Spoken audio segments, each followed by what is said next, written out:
6 o'clock, we'll call the meeting to order. We'll start with roll. Jonathan Stone. Here. Cindy Toll.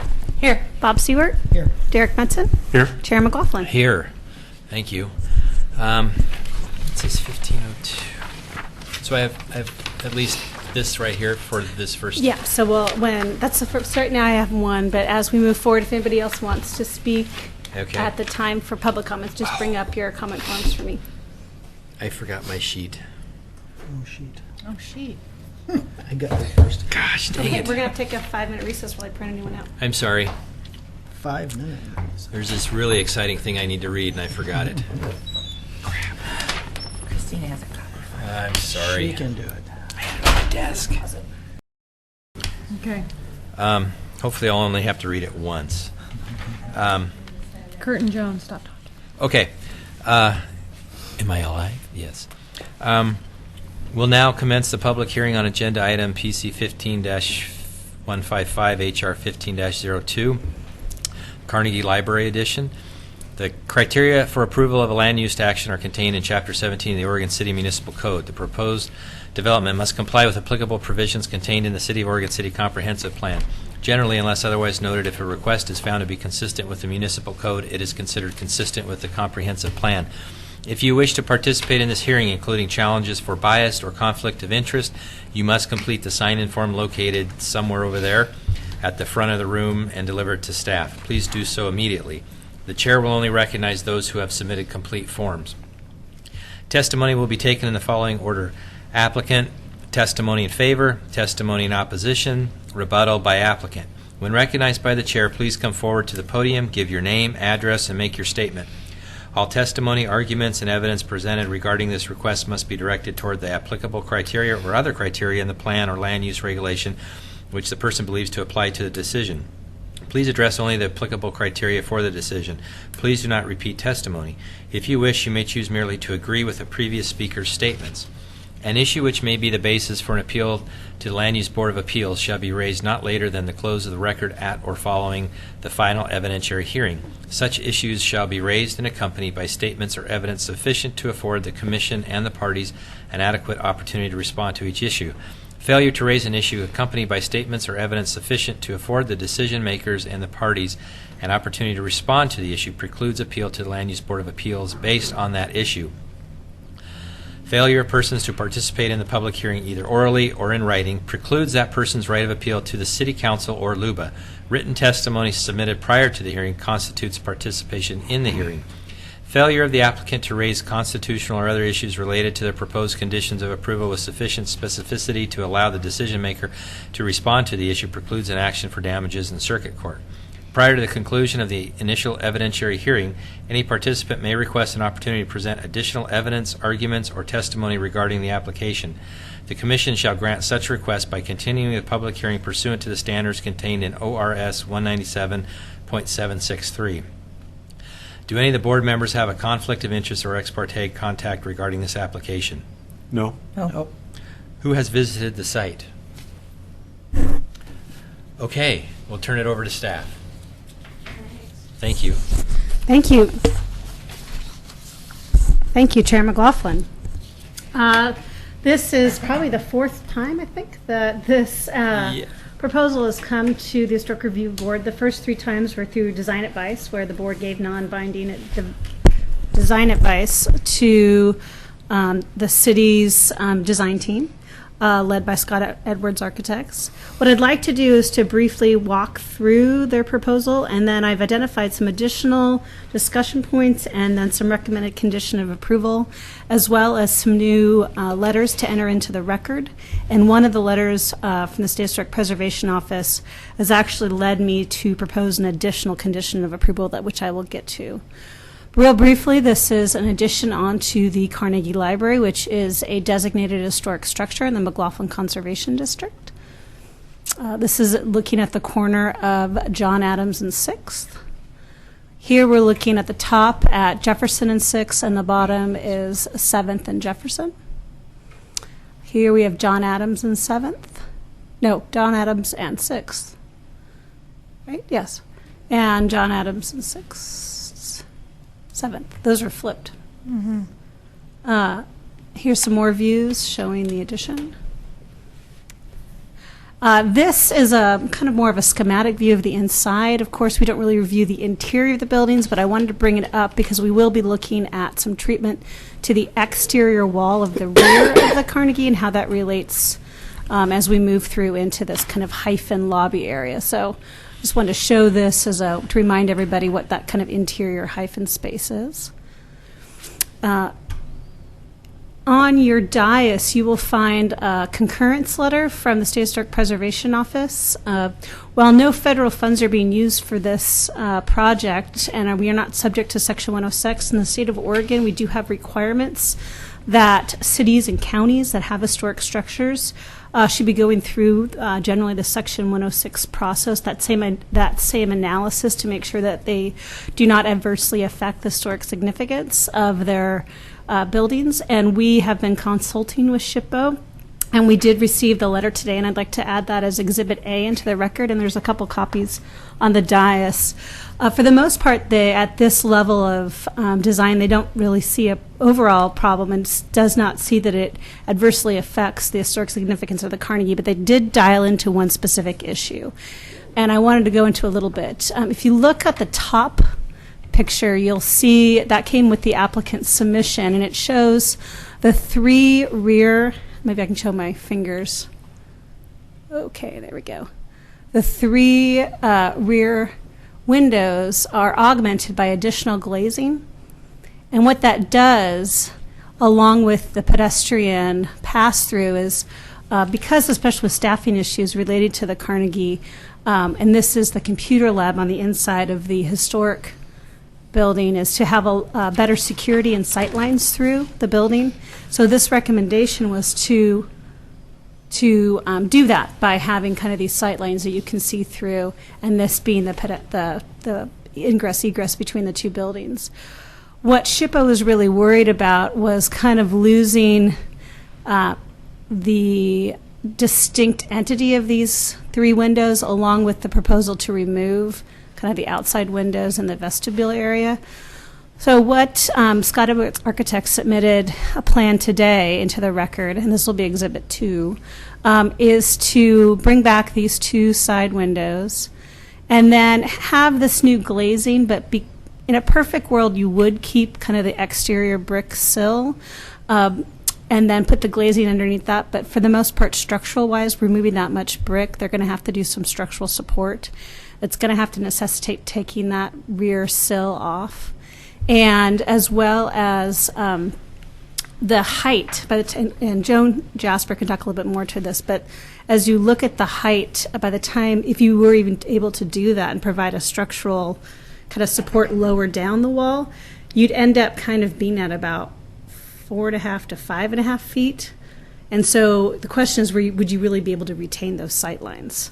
Because the new glazing, this kind of spacing, the spacing would then really start, the glazing would really start way down here if you took the kind of more extreme preservation sentiment of every single one of those windows should remain as is. And so what they're recommending is to have a material be used that breaks this up, but most likely will remove this rear brick sill. And so I have a condition of approval I'll share at the end of my PowerPoint that kind of gives a little bit of flexibility but some certainty and kind of a threshold, but allows the design team and SHPO to continue consultation. So right now I have, so that's one condition of approval, which I'll speak to adding condition of approval 3. The two other issues identified by the McLaughlin Neighborhood Association related to landscaping and the playground equipment. So I'm going to go back to the landscaping one. So there was both in-house and Oregon City staff, and I know with the McLaughlin neighborhood, there was a real concern that any kind of required street improvements related to sidewalks and potentially even street trees do not adversely affect kind of that historic landscape feeling of this kind of residential park of planter strips and 5-foot sidewalks. And so what I recommended in the condition of approval, we'll go back is that the applicant kind of target when they want to increase the sidewalk width, and that I definitely see appropriate on the Sixth Street entrance, especially relating along the ADA parking spaces, but not necessarily the Sixth Street entrance as it gets closer to John Adams. Is that on that drawing? Yeah, so I'm going to show you back up The to site plan. here. So right now, and this this also may change a little bit working with the building division. So what I'm also saying is some of the final design may not be there, but I see definitely kind of deviation of that 5-foot planter, 5-foot sidewalk in this entrance area, because you want to address kind of that clear connection between ADA on-street parking kind of directly to the entrance. But as we move kind of up towards the play park, I recommend going back to the traditional 5-foot sidewalk, 5-foot planter strip. The one issue that I know the applicant's going to talk about is related to Jefferson Street. Right now, there are no trees on Jefferson. And one way to look at it is you could say, okay, we don't have any street trees in this park. Maybe we can put the street trees, I'm sorry, I don't know why my pointer isn't working, behind the sidewalk, kind of on the uphill slope, as a way to look at blocking and reducing the impact, and it's almost as a mitigation. But there is the applicant is looking at potentially keeping the street trees on this portion of Jefferson. So as when we call them up, I'm going to have them speak further to that. But in general, I kind of, as the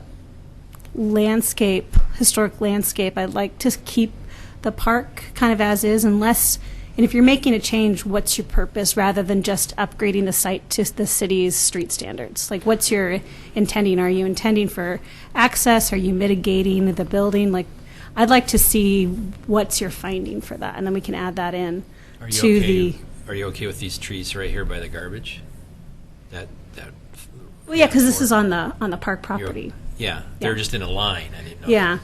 if that was. But see, I mean, think once again, it's if the trees have a purpose of mitigating or blocking, that's one thing. And another thing is kind of, we're just here to upgrade to the city's institutional standards, and the street is this wide and the trees are this spacing.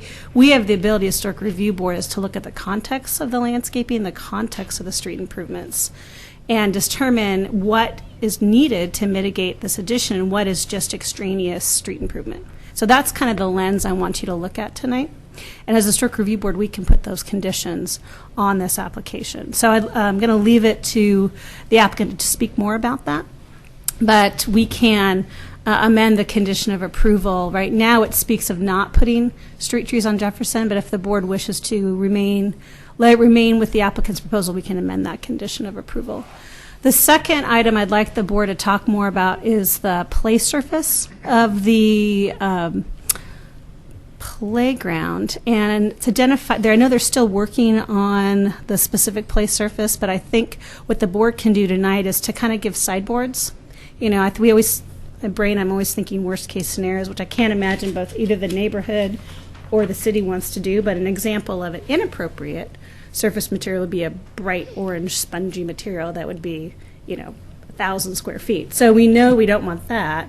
Are there sideboards of things that would be fine? So that's something to think about, to allow the neighborhood and the city to continue working on actual specific play structures. We don't have to get into that detail, but kind of provide general guidance on is there anything that's inappropriate, or is is it generally going to be okay based on what you see for location and its size? No matter what, it probably couldn't be too adverse. So that's one thing to think about, is how much do you want to get into the condition of approval for the play area.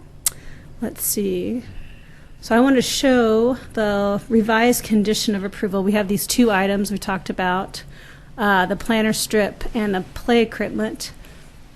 What we have, condition number 1 talks about the planter strip, and then I've added just a specific condition of approval 2 that just knows that as we move from this historic review aesthetic down through building permits, there might be small changes, especially the landscaping, or just small deviations from the plan, and that's known. And as staff, I need to look at anything that comes in and sees it. If it meets or exceeds the intent of the submission. If it does not, it needs to go back to the board. But it provides staff a little bit of opportunity if small things change because of structural reasons, especially the exterior. So this is a recommended condition of approval related to those rear windows on the historic Carnegie Edition. Per direction from the Oregon State Historic Preservation Office in their February 24, 2015 letter, staff recommends that the applicant continue to work with SHPO on the final design of the rear windows of the historic building.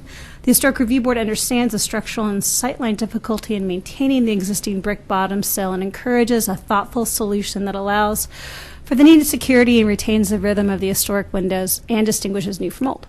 At a minimum, any new glazing should be differentiated from the historic windows through a break-in material. So that's my recommendation now. So I'll let you listen to the applicant and decide if you want to amend that or adopt it as is.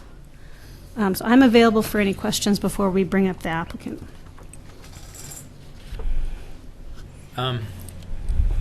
Just so I can remember, we're giving the applicant how long?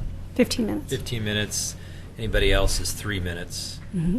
We don't have a shot clock, so I'll have to use my phone. And so. Does Okay. anybody else from the board have any questions for me before I bring up the applicant?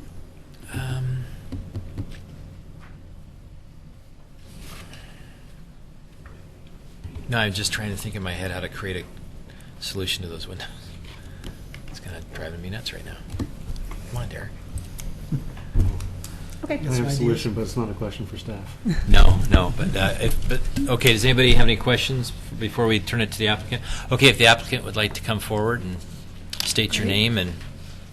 Thank you very Yes, your much. I'd like to address. introduce our architects this evening. We have Joan Jasper from Scott Edwards Architecture and Dennis Humphrey from Humphreys Poley Architecture, and they would like to respond to, and Kurt Lango. Oh, and this new rendering is new to the record, and it's Exhibit 3 that you see in front of your screen. And they would like to address these topics that Christina raised. Okay. Great. I guess start with the street trees and planting strip. The submittal was as per the city pre-application requirements for the 10-foot sidewalks and the street trees. We put those along Jefferson, street trees along Jefferson in the planting strip because we felt like it enhanced the park, enhanced the pedestrian access. And then in the site narrative, we asked for modifications to 6th Street and John Adams. We were not required for any street trees on 7th. Site review came back and asked us to clarify the street tree. We gave them the reason as to why, and they accepted that. So, and Kurt is here as well with the street trees. We think with the addition and its proximity to Jeff, it makes a wonderful buffer. When you're up in the second floor of the new library, it kind of extends the park setting. So we would like HRB to consider leaving those trees in the planting strip, but we are also willing to move them back. The planting strip along John Adams and 6th, we approve of the 5-foot sidewalk and the 5-foot planting strip. Again, that was a city requirement that we were responding to in the application. The street trees in the back that you want, that's a city thing, but are you going along with those guidelines, or you feel like personally, from an architectural standpoint, it's a good thing to do? We feel like it's a good thing to do. I mean, we've given, a lot of attention, a lot of detail to the siting of the addition and its impact on the park. So we're keeping the iconic view, off of John Adams. We're not putting street trees so that we don't interfere with pedestrian and vehicular access, and feel, and Kurt will respond to this, that this is the best placement for the trees and carries on kind of the city standard. Kurt Lango with Lango Hansen Landscape Architects. I agree with what Joan was. Is your thing on? Is the red thing on? How about now? Is that better? Yep. Does it look like it's on? Is it on? Okay, go ahead. Even if there wasn't a requirement for street trees, I think it's something that we would suggest in that area for a number of reasons. I think, as Joan mentioned, beginning from inside the building, looking out, it's a layered view, so you're seeing green from all sides of the building, including towards Jefferson Street. As a pedestrian or walking along that walkway, rather than feeling like you're right up against the cars and traffic and cars that are parking along there, there's a slight buffer as well. So just kind of another kind of visual cue rather than having nothing at all. And then I think just generally in terms of habitat, wonderful trees in this park, but anytime we can provide a little bit more canopy, I think that's good as well. What kind of trees are there? They're Zelkova serrata. They're Japanese Zelkova trees, so they have kind of a smaller, finer leaf to them. We do have power poles along that side of the street, so we are a little bit limited in terms of we can't really plant a tree that gets 70 So feet these get, high. what, 15? Or No, they'll get up to about 25, 30 feet high. and touch but- each other as they... Yeah, but they're generally more of a smaller canopy tree, but I think they're still effective in terms of kind of what we want to do. What size caliper of tree are you talking to start with? I think we have a 2.5-inch caliber tree, so that's probably about 10 to 12 feet So tall. they're fairly mature for. Yeah, we don't want to plant too much smaller. They get vandalized. Too much bigger, then they have a hard time establishing. Right. So it Why looks don't like you- there's nine trees. There's actually 8 in the, Looks if like- you look at the, 8 or 9. yeah, there's 8, I believe, if you look at the more construction type drawings. What- They're on the 30-foot center. Why did you not go with a native Oregonian tree? Good question. That's where we kind of started out, and we were trying to find a good kind of smaller stature tree that would work in a really urban kind of environment. I think, and it's just from our point of view, is that those native trees and a lot of the ones that you see kind of in park settings do really well because they're surrounded by a lot of greenery. We've had a lot harder time getting trees that are native established kind of in parking strips because they tend to have a little bit narrower kind of soil cross section, and then they are exposed a lot closer to traffic and cars. And I don't know that the elm trees are native to Oregon. There are some elms, but I think like Oregon white oaks or those But types are any of of these native, the existing, that have the disease? I don't think they are. no. We're just talking street trees, I Yeah, think? we're I'm just talking all the trees. trees on this park because I think Yeah. what staff's saying is this isn't very organic. The park's organic with the trees. They're random, right? And so this follows city policy, I guess. But at the same time, I know what you guys are saying. I hear it because across the street you've got street trees that follow that side. So it would stand to reason that you would do this. But then the other side of the coin is, it's just a long, skinny strip of trees that's not organic like the rest of the park. But then I see your point. I see both sides, And And there's a lot of precedents, I think, for city parks, that have kind of an organic, kind of classical planting, have a much more kind of orthogonal or rigid street planting, right, So which I think you this have park, precedent for both. yeah, in this park, I guess if you were to go by the precedent of the park itself, nothing's orderly. The trees are very random.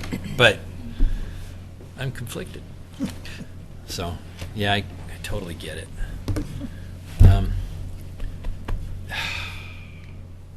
Do you guys have any questions for him? Are they flowering trees? No, they don't. They don't really flower.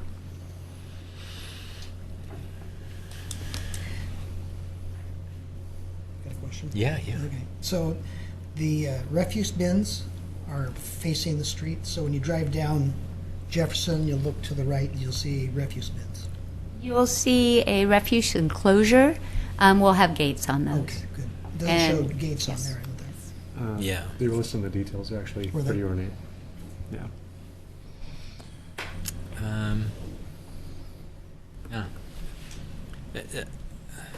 I guess we've met enough that we've hashed out so much of this that, I mean, it looks great, everything about it. I think the things we talk about can be easily resolved. But does anybody have any other questions for the applicant? anything regarding landscaping or the interior windows? Well, they were going to talk about the windows, weren't they? Yeah. Yeah, I'd be curious about a solution, I guess. Do you have some ideas about the windows? So I'm Dennis Humphreys, and I'm been a consultant for preservation and also have a specialty in Carnegie Libraries, having worked on about 20 of them. So it's a very special building type. And as you've seen, there have been a number of strategies of how to add on to the building. And what ultimately was arrived at was a strategy that put the new addition on the rear of the building. And so what we've somewhat done is turn the rear of the building into the front of the building, if you will. And so, as it was suggested by staff, the public computers are located in the room that's immediately behind these windows.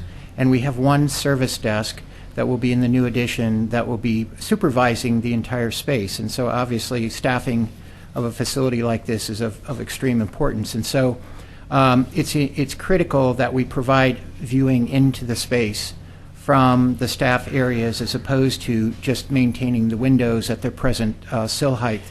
So we are in agreement with the belief that we should maintain the windows in place and devise a methodology, as was in the staff recommendation, of how to differentiate the new glazing from the historic glazing. So we've come back, as the new drawings suggest, and added the 2 windows that were being infilled. And I think that's a strong gesture. That white brick sill that's there now is a very strong datum line that ties 5 windows together. There's one window that's removed in that large passageway that is being described as the main connection between the 2 buildings. So we believe that we would like to continue to work on developing details of how that differentiation between the new glazing and the historic windows would work. But again, this is I think it's a great celebration of taking the back of the building that was the service side of the building and making it now the front of the building as in this new hyphen entry piece. So all the new windows, I assume, are storefronts. What is the thought with this glazing that's going to be underneath the existing windows? What's that going to be made out of? Framed Well, in? and before we leave the original conversation, and I believe the way Christina has worded number 3, we're having to do a lot of structural work, to open up the Carnegie. We still have to investigate what it's going to take structurally to remove the brick. We might even have to remove the windows and then replace them. So what we're asking for is that we carefully and artfully create the new openings to give the security and vision, because our overarching goal is that when you're in the new library, you're still in the Carnegie. It's not like you go from one to the other. The idea is that we're trying to integrate both the addition and the new Carnegie as one. So we would like a little latitude in, again, artfully composing these new openings, and whether that's leaving the window and or glazing that echoes the old is, I think, what we're asking for at this point, because we do have some unknowns. Like, we'll probably have to take the windows out, restore them, maybe modify the size, because of the structural requirements, and that might be too cost prohibitive. But so we would just, like to have some latitude, bring it back to SHPO, bring it back to you guys, if needed on this. But this is, like Dennis says, it's the new front.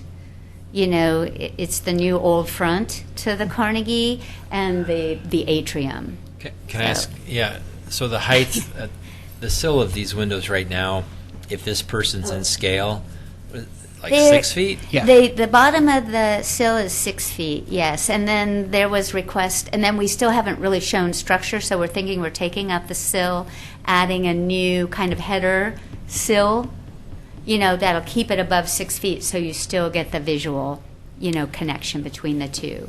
And then just a very simple glazing below. So are you saying from a cost perspective, one outcome might be to need to remove the windows and put them in storage?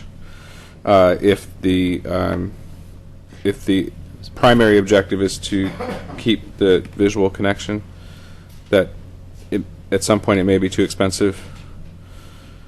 I don't think expense is really the consideration. It's really about the visual aspect, and we also want to acoustically separate the two spaces as well. So leaving them completely open would be a little difficult just because of the noise that's going to be generated in the two spaces and trying to But separate them. You could conceivably, I mean, just on that, take the windows out and have it as one big, tall, glazed Yes. piece of glass. Yeah, and then we could put them in storage and, you know, and a lot of times what we see happening in facilities like this is maybe the drawing of the original building is nearby or a photograph of those windows so that there is that memory that's Right. told to people coming into the building that they can fully understand that this was the rear of this most important building. Yeah, I mean, I look at it, if you were to do something like that, you've got the support above anyway. It's just that once you open these up, what happens seismically on the shear of this? You're compromising this, I know, on a reinforced wall, but there's still some Right. shear strength to that thing, and now you're compromising it. And that's really the structural issues that we need to Right. resolve. Yeah. Yeah, so we're just, I guess, asking for some latitude, you know, not, I mean, Yeah. so that we can look at this kind of in the best way possible.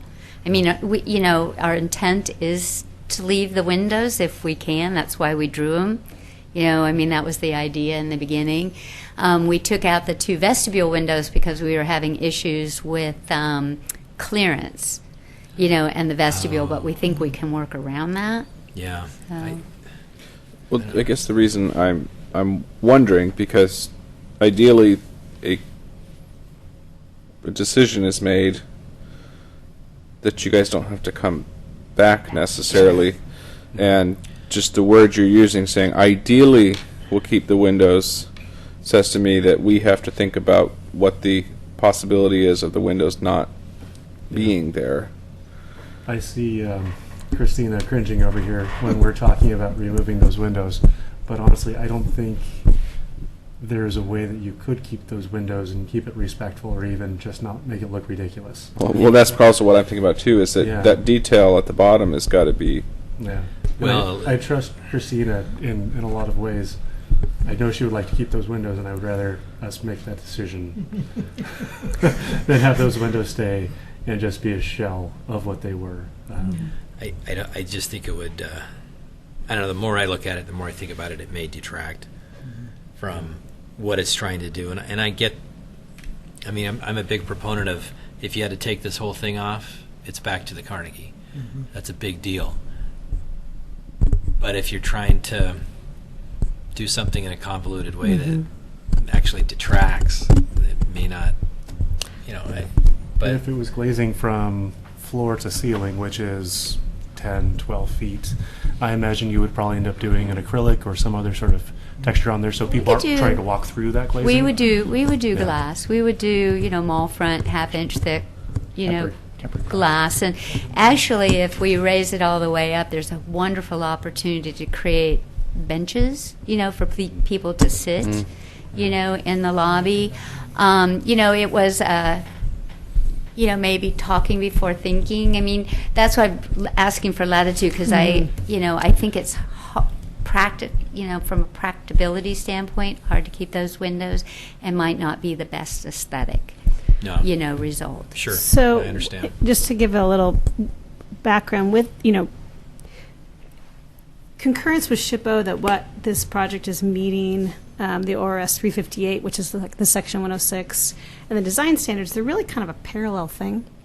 And so we just have to make sure that what, you know, our goal is always to make sure we have our concurrent letter from SHPO. That's a box we feel that we want to check as a city. So it's not that the State Historic Preservation Office said, thou shalt only do this option and we won't write your letter for you. But I think what they wanted to see is a much more iterative communication of kind of, why can't you do this? And, okay, oh, that's what it looks like. Oh, well, that doesn't look very good. Okay, what's this suppose? So I think that conversation will still be happening. So the question is today, what you can do as a Historic Review Board is give those sideboards. So as the applicant and SHPO is kind of working through that process so they can still have the letter and say, you know, our initial comments were this, we further refined the windows, and based on XYZ, we still think that you went through a thoughtful process and we understand why you're doing it. We still think that this meets the spirit of 358 and does not adversely affect the building. So that would be my goal, is what sideboards do we want to give the applicant that they don't have to come back here, but they could still refine that design. Right. And we don't want you to come back. How do we don't like you? In a very happy way. Okay. Well, if there's no other questions. Actually, I'd like them to talk a little bit about the playground equipment, Oh. Okay. if possible, just so it's in the record. Thank you. Right. The You can pull kind that of over surface to you. material is going to be on the playground? Well, we've had several conversations with Oregon City Parks, and what we're looking at right now is it's a rubberized play surface. Typically, in a lot of play areas, you'll see. And what was there before was a bark, more of a bark surface. But we thought, just given this being right next to the new entry, to have a higher grade material there, which still satisfies all of the ASTM in terms of bounce and cushioning in case a children falls. So in terms of colors, you've probably seen them all around, and they become, they can get as bright as you want. But I think in this case, what we're really looking at is a more muted tone, so it would be more of like a gray color, or maybe a slight Like the color of light the brown. sidewalk? Yeah, something we wanted just to kind of blend in and not really call attention to itself. So it'd be very, very muted color. And we are currently showing a new swing set, and then also a new slide. And I think we are committed, and we've set up a meeting already with the Parks District or Oregon City Parks to discuss more in depth about those special pieces, and I'm sure that we'll also be working with the neighborhood as well. So you haven't really decided on any materials for those? Well, they will be metal, and they will be probably powder coated a color. So again, I think we're looking at really kind of muted colors for those. Right. On the surface material, does it have a tendency to mold or get slippery when it gets kind of wet and No, drenched? it will have a drainage system underneath, and actually it's set on top of a concrete slab, Okay. so it's very, very durable. You can do it where you can pour it in place. We prefer the tiles, just in case they are vandalized. So you They're can also easily take and replace removed them and replace them, yeah. Okay. Yeah, we'll be working with Parks On that, Department on yeah. all of that. Okay. But the idea is it'll be all muted. Mhm. Okay. Thank you very much. Appreciate it. Thank you. Um, Won't see you again, hopefully. We've got somebody who wants to make a comment. Kimberly Walsh? Walsh. If you could state your name and your address, please, even though I tried to. Good evening, HRB members. My name is Kimberly Walsh, and I live a few blocks from Carnegie Library. You want the address? She has the address. And I have been actively following the process of expanding the library. I have a couple concerns with the current plans that I would like to bring to your attention. My concerns are focused on the park space. The reason the two-story addition was chosen was to minimize the impact to the park. However, when you do away with grass space and add more concrete, in my opinion, this has an impact on the park. The library does not sit in the middle of a civic plaza. It is in the middle of a park. I suggest leaving the grass space around the spray pool. And under the design guides, it states, and this is B-1 landscape, traditional landscape elements evident in the district, grass, trees, shrubs, picket fences, etc., should be preserved and are encouraged in site redevelopment. The response by the architects to this item is the site design of the addition project respects the existing park design and minimizes disturbances to existing site elements.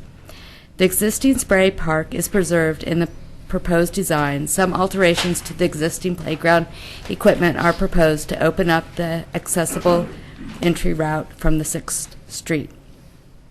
Taking out the grass around the spray pool and adding pavers, small trees, and grates is not, in my opinion, minimizing the disturbance to the existing site elements and are likely to cause other problems in the future. Small trees do not do well surrounded by concrete, nor do they do as well where children play. As someone who has walked 7th Street picking up trash, I can tell you that the metal grates collect trash and are hard to clean out. I do not feel that they belong in a park space where curious young children like to explore by putting things into holes. I think they could be a hazard. Leaving the grass area would minimize the look and feel of all the new concrete and provide more area to play and sit. I'm unclear as to whether the spray pool original wall will be retained or replaced. I'm hoping it will be retained to further preserve the historic integrity of the park. I know when the spray pool was improved in 2011, leaving the original wall was important to members of the neighborhood. As we just discussed, it has not yet been determined, or they're still working on what play equipment will replace the current slide and swings and the ground covering. When the equipment was updated approximately 11 years ago, the neighborhood was very involved in that, and the neighborhood at that time felt very strongly that the equipment was compatible with the historic nature of the neighborhood, and we did not want any bright colors, as little plastic as possible, as much natural material as possible. I request that these guidelines be followed for the new playground. Finally, and I guess this goes to site placement, I'm bothered by the placement of the electrical box and the garbage enclosure. I feel having it placed where it is in the current plans is visibly distracting and takes away from the historic aspect of the neighborhood. In the current drawings, it is directly across the street from two of the most beautiful historic houses in the area. It disrupts the view from their houses to the park, and if you're down in the play area, it looks like you're kind of looking at a brick wall in the backside of the enclosure and not at the beautiful houses. It affects the view if you're driving down 6th Street and looking at the park. I propose moving it more toward the middle of the block so it stands out less, and also the screening, more screening around the utility box. Thank you for your time. Okay, thank you. Appreciate it. I will be able to. Denise McGriff.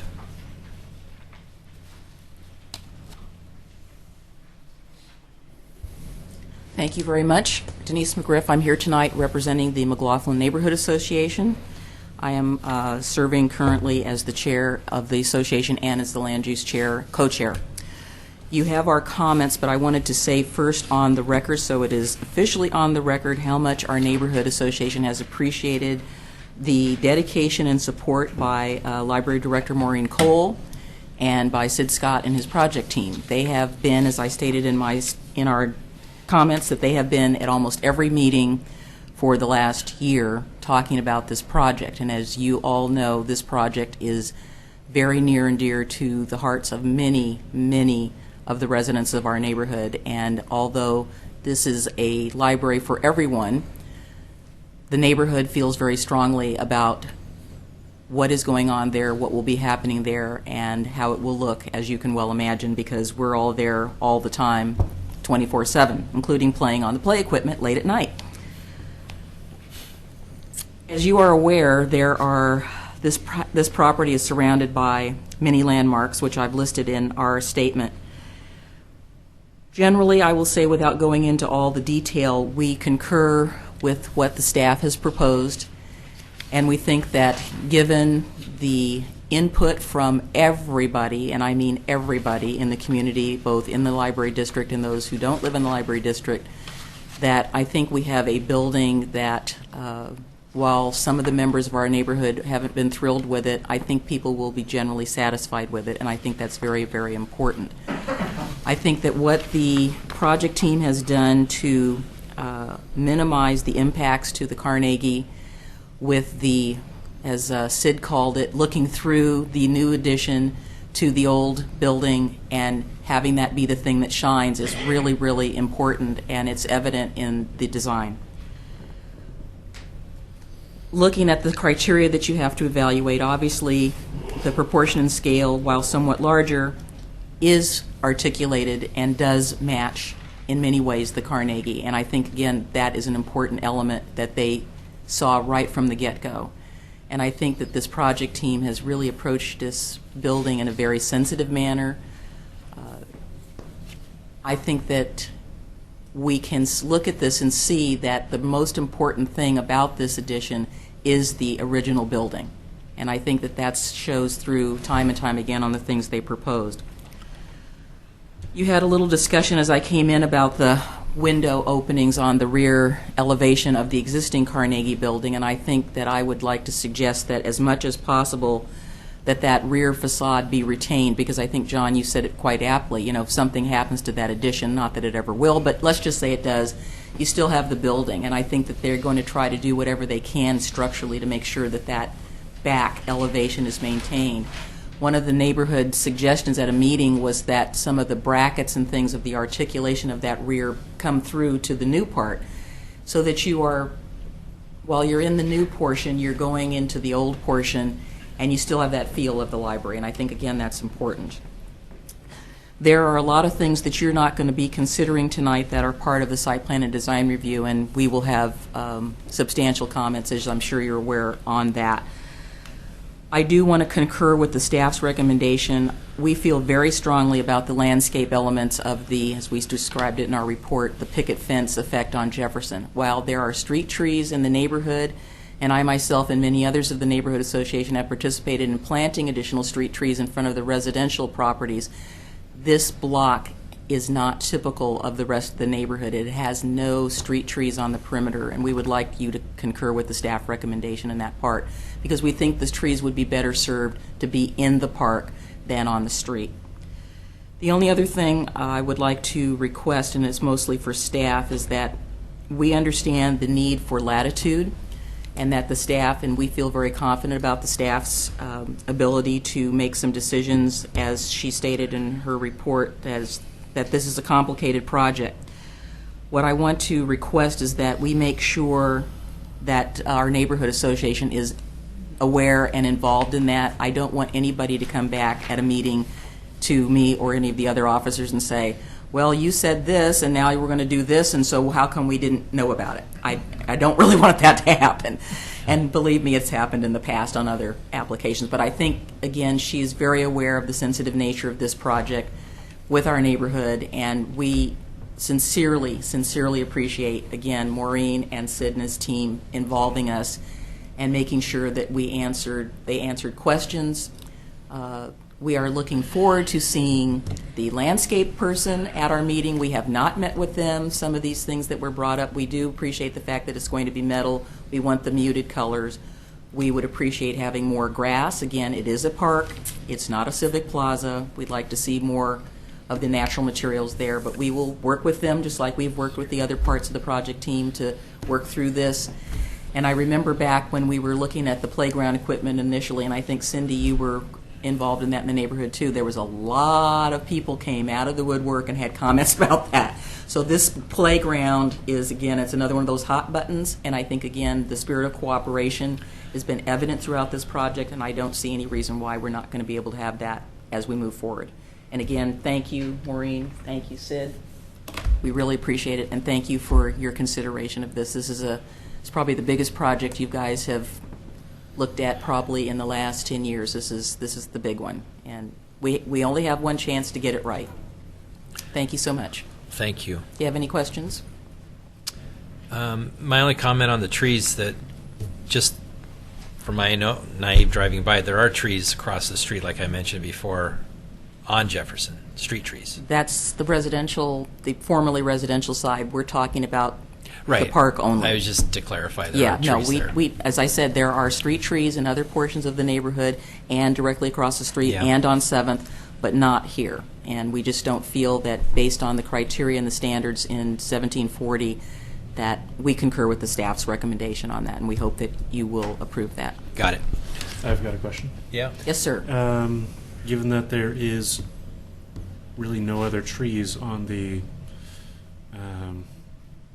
on that corner, where would you suggest they be planted? Well, I think that there is, as you know, if you walk through the park, there's lots of places where there are stumps and where trees were removed. And I think that looking at the tree canopy, that we'd like to see, you know, there were a lot removed in that, well, I can't point, but anyway, on The that. south side? Yeah, on that south side. That would be a good spot. The ones, you know, unfortunately, the ones back where people would sit under them at concerts in the park, those are going to have Yeah. to go. And I think any place that we can add more trees to provide that same feel to the park would be really good. Yep. And I think I would, you know, again, refer to staff on placement of where those could be, because they don't, I think that, you know, again, there's a couple of options.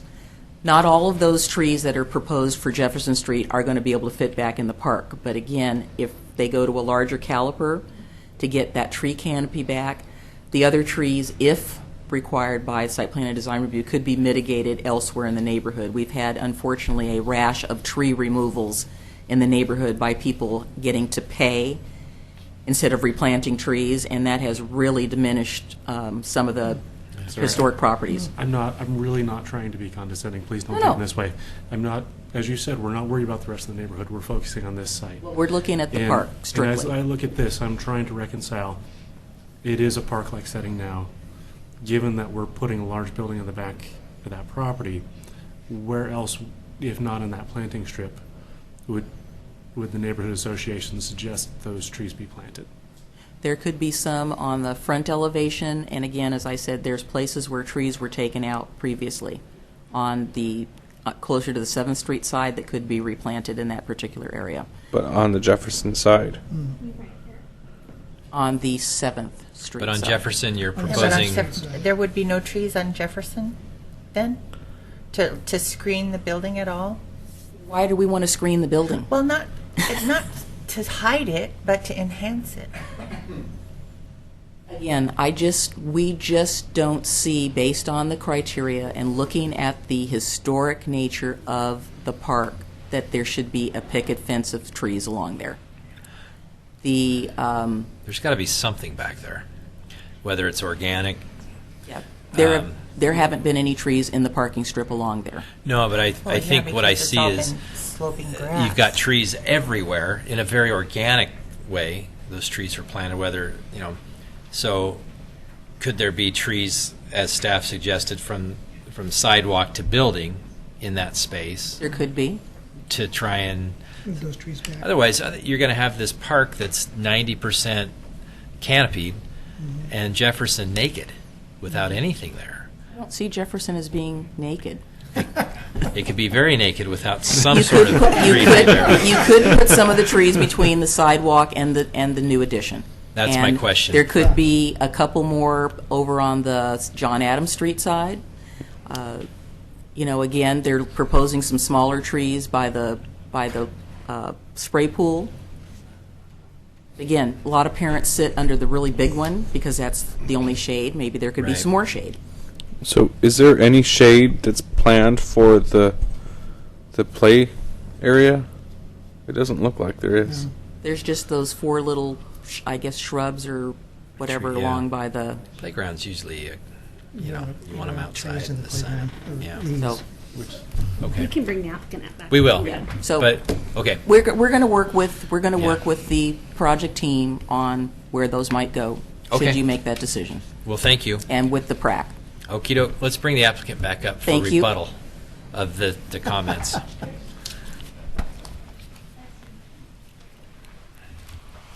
We're going to close this. No. Oh, no. No, it's part of the process. You've got to come back. He just meant not after today. Okay, Yeah. okay, there you Yeah. go.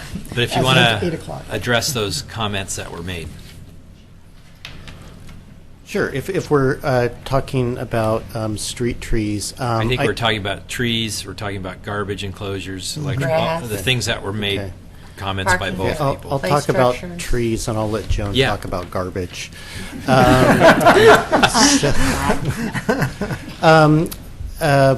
I think we talked about our preference in having the trees along that strip, but we could, I think, move them inboard of that sidewalk. I think the key to this is just thinking about people inside the library and what they're looking out to, as well as I think just the scale of that building, having something green that kind of strikes that kind of mid-height, I think would be really pleasant for people.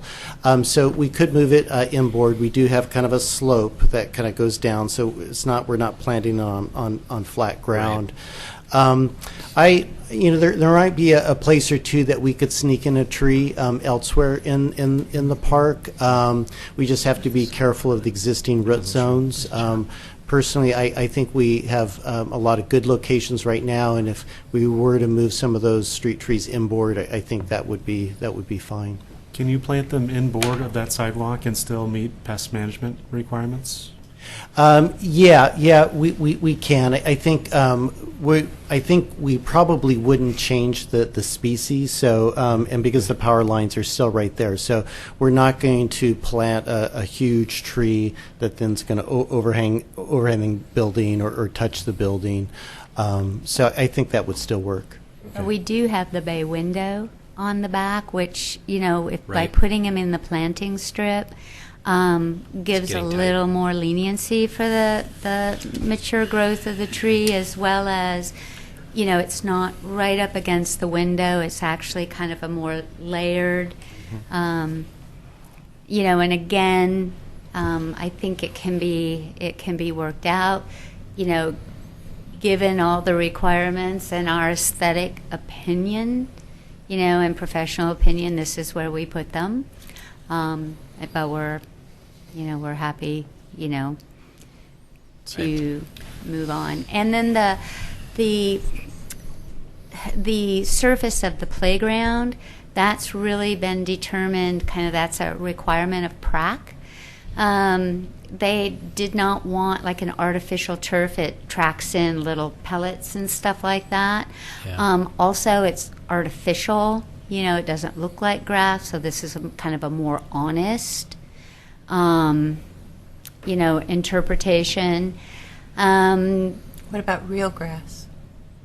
I don't know if that meets I don't think you fall can do that in protection, playground. does it? It doesn't. Hard to take care of. It doesn't have the same requirement or allowance that a rubberized or a synthetic turf does. And then just to answer Kimberly's, we are going to leave the spray park wall as existing. We are showing trees and grates. We have a lot of grade to make up between the corner and then to where we get to an accessible path to the Carnegie. So it's a way of kind of unifying and making continuity of grades by not having the planting, as well as reinforcing this as the front door to the Carnegie. Our front door is in the hyphen, it's tucked back. So from the iconic side, we're really trying, to create the civic plaza that really is the front door to the library. And again, this is the design. This plan doesn't show it. The landscape plan in the application does, as well as the hardline site plan shows the tree grates that Kimberly was referring to. But we are leaving the existing spray park wall. I know you're not required to cover the trash enclosure, but I was just curious if you are. It is covered. We have an alternate for a green roof, both on the trash enclosure as well as the entry canopy, that could potentially work its way inside. It's an alternate at this point, just because we weren't sure where we were with the construction estimate. So it allows us just to identify it. The location of the trash enclosure, if we go further north, up towards 7th, we get into real grade issues, in terms of it's just residential, buckets and, trash containers that are in that. So that there's with where you're seeing that sidewalk is the service corridor, so staff can bring those out, put them in the trash enclosure, and then bring them to the street on trash day. So it's working with grade, function, and it's a quarter the size of the existing one. much now. And another thing with the street trees is just as you're coming down from 7th, it helps buffer the addition and makes it still look like a continuous park. Right. Yeah. So I was going to ask you about the existing elms. I know that some of them are slowly dying. Some of them are dying faster than others. When you is there a plan for those trees when they come out to replace them with like an oak or something else? Yes, in fact, if Scott Archer was here, he would say we did a tree replacement or suggested a tree replacement plan a number of years ago when several of the elms came down. Is that still in effect? Yeah, and I think as if and when they do, I think certainly there'll be a lot of interest in what goes back in there. Good. Okay. Okay. An item I did not see in the materials board was what you're using for the screening of the HVAC units. Probably a louvered panel or perforated panel similar to what we're doing with the crown or canopy, the awning.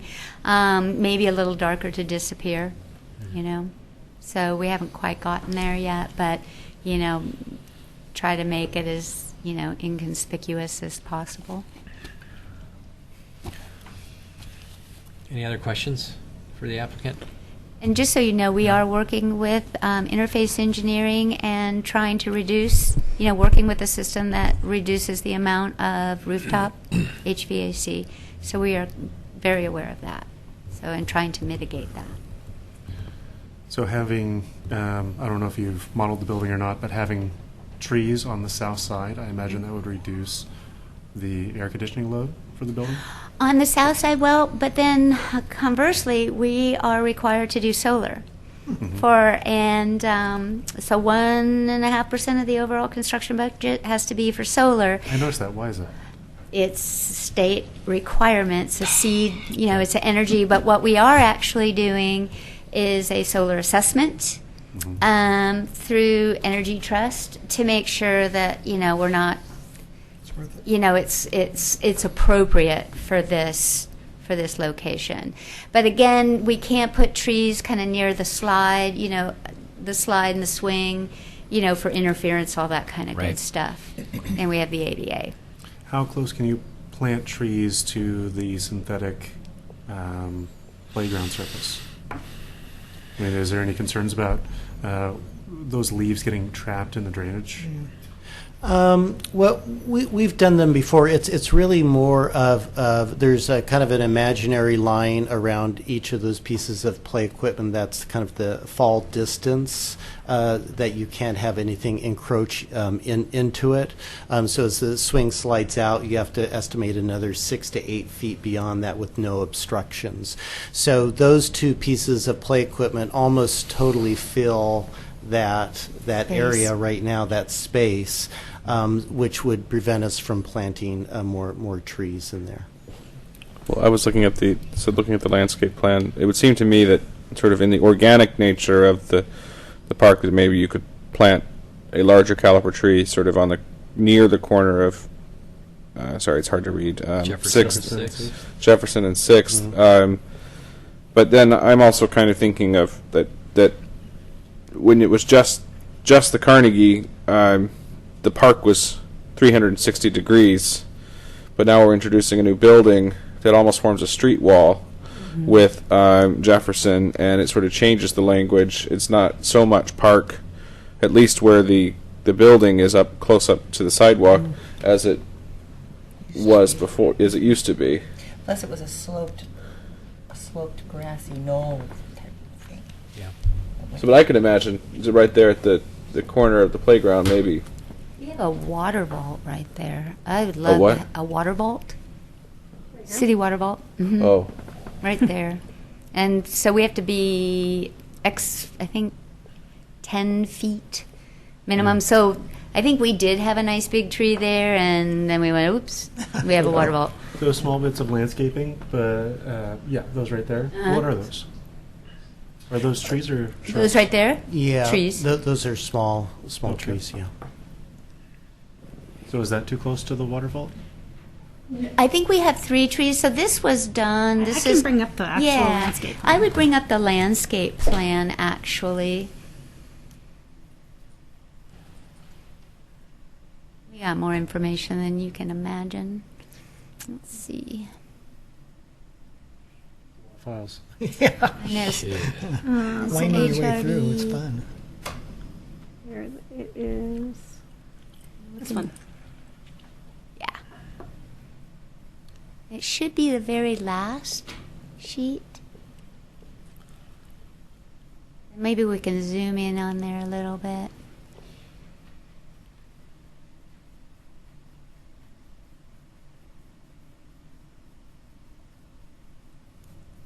We're not showing the water vault there, but so there's the street trees.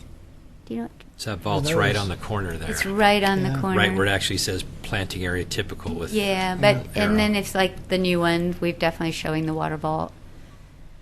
You've got something going on in the right there. Are those trees or bushes? Yeah, those are smaller trees. They're, Smaller. Yeah. Gotcha. More, and then we have we'll actually have stormwater on either side. You see over to the right where the diagonal Yeah. dash, that's stormwater, but we're going to collect stormwater off each side of that bay window. So we'll have stormwater, so that'll get modified a little bit. So would you describe what you mean by you will have stormwater? That's a detention or treatment? It's treatment. So we'll be collecting the roof water into drains that will drain directly into the stormwater filter planters and then discharge. Culverts, right? They're called culverts. Like dry wells. They're like Green Street planning, but mostly it's just a containment and it has filtering plants Right, it's natural and filter. sand. Rushes. It's a rain garden. Yeah, Russia. Yeah, exactly. So would Yeah. you describe how those retaining walls, I assume the retaining walls back there, work a Yeah. little bit? So what happens is the sidewalk's quite a bit above where the actual building is. It probably dips down about 7 feet. So we are actually going to hopefully straighten out the topography there so that we have windows high on the first level from like 7 feet to 12 feet in the children's to get natural light, and then you'll have the bay window. It's not showing here, but then you have the second story fiction area above it. So it's just a way of retaining, so you're not just diving, down into a trash gully, kind of thing. So we'll bring the grade up there a bit. So there are landscape plans. Yeah, In here, yeah. and you, so Just you're ground looking into covers. this little Yep. bit. Okay. And then off to the left there, there's doors coming out, and that's closer to grade. So are those steps coming up? That is actually a ramp. Those are that's sidewalk Uh-huh. scoring, but that will actually ramp up Up to the garbage. Yeah, the first floor is a little bit lower than that corner, so it will ramp up, where they take the trash carts out into the trash enclosure. And then we have the new transformer to the left there, and then those trees are acting as a screen. That transformer's kind of not really dictated by you, though. That's by PGE. Yeah. Right, that's they're- where we're... They're telling you that's where it's going to go. Well, Mostly. yeah, and we're happy with that. Yeah. No, I mean, it's logistically, it's Yes. next to garbage. Yeah, It's it not- can't, mm-hmm, Yeah. mm-hmm, I mean, it's not a bad thing, I guess, from their perspective. right. Power to a building is a good thing. Well, And- PGE can say what they want, but that's I Yeah. guess as power goes for a transformer, that's not a bad spot. And I think consistent with the submittal, we're working with PGE on the historical kind of umbrella lights and then the acorn lights in the park, so that will be historic as well. And we're keeping all the Carnegie, exterior lighting. Sure. Any other questions? No? Okay, thank you very much. Thank you. I think we're going to close this public hearing. so that we can discuss it and discuss with staff. So Just so you know, I, for condition number 2, which I'll bring up, I have an easy addition. I think that will resolve the neighborhood association's worries about staff review, post-approval, that the last sentence will be added, all revisions shall be shared with the McLaughlin Neighborhood Association. And Maureen and I will be happy to bring them in. Okay. So we can add that as a revised condition of approval. Do you mind pulling up condition number 3 again? Yes. Hold on, I'm running out of, there we go.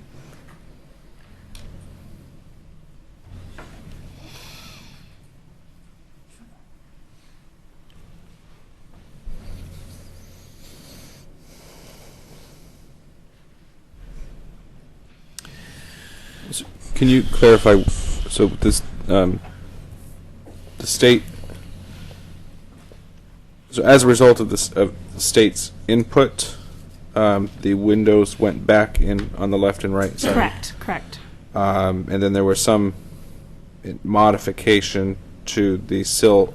Yeah, I think, detail. you know, at this point, the state has kind of said, here's the most kind of academic answer, which is if you can keep the sill and put the new glazing below. But what we're hearing is that's not as easy as it sounds.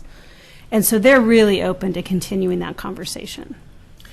So is the state open to adding back in those other windows and then just having the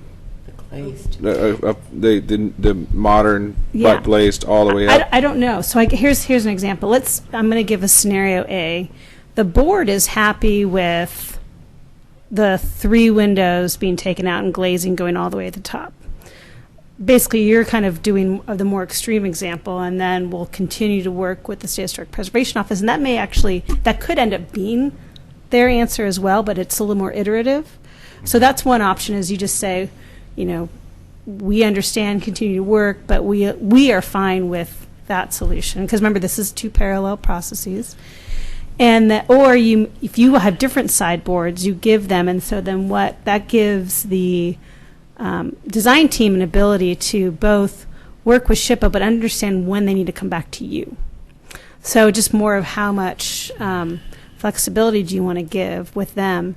I know in my conversations with Jason with the State Historic Preservation Office, it's not that they're saying they have to keep all 3 windows. He just felt that there was additional consultation that needed to get done to truly understand kind of the structural reasons, kind of what the final design looks like, how that happens, and can they keep the window. So if you take it to an extreme would be, well, we can't keep the window, then do we buy a new window that matches, new wood or fiberglass window that matches it, and then are we creating a fake sense of history? So like you could spiral out to an inappropriate solution just because you've bound to keeping those windows. but we also could have come up with a great solution tonight that would be applicable and would solve the problem. Would be both of theirs. So I think it's this is happening on one parallel path, and the board's decision is on tonight, and it's really up to the applicant to kind of figure out how to navigate both, and you can give those sideboards to help them with that. Right. I think, though, that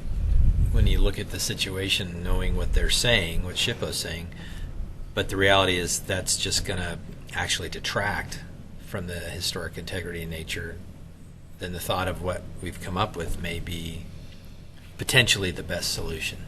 As a thought, I'm just, talking. But don't you think that the solution would be better to work with the applicant and SHPO with us giving them the approval to do so? Right. So I kind of really see 2 scenarios, and you can kind of really decide how you feel. One is you recommend the continue working with SHPO, but if for many reasons those 3 windows can't be retained, you are, as a board, are okay with the full volume new glazing. Correct. Yes. We give the option. You give the option. Here it is, instead of And pigeonholing then, it. or if you say no, and how I've written here is saying you still got to keep the window, but you're creating a break between the old window and the new window. So this can be, condition of approval can be revised if you're happy with kind of the 3 new tall glazings and the potential removal. We can revise this condition of approval to say that, but still recommend that if they work with SHPO and find a solution that does keep the window, you're fine with that too. That's what I. So that's kind of what I like want to that. get direction of what once again what those sideboards are. Yeah. I like Well, that. I mean, so there's a few objectives at play. One is that we want to remind people that this is the back of the original Carnegie, and the second is that we want to have transparency and sort of a fully considered design idea. Right. And then the third thing is the ability to maybe to one day return the Carnegie to its original form. And I believe early on we saw some renderings that showed those openings as completely open, that had didn't retain those windows. And I think if it's truly possible to bring those other two flanking windows back, you have that reminder as you're passing them into the building that you have gone past. So I think it would be. It's a better solution in my mind that we're not bricking over windows because. We already. That's- decided. Well, I know that's what's the being three we're proposed, talking and about. so It's what? down here. This is the one we're considering. But it's because we're not bricking those other windows over, which never looks right, and because the other windows are remaining, that I think you can think of the other three windows in a different way than just trying to preserve them at all costs, but maybe doing some unfortunate detailing at the bottom that doesn't fully, because what you're trying to do is find the breaking point between old and new, and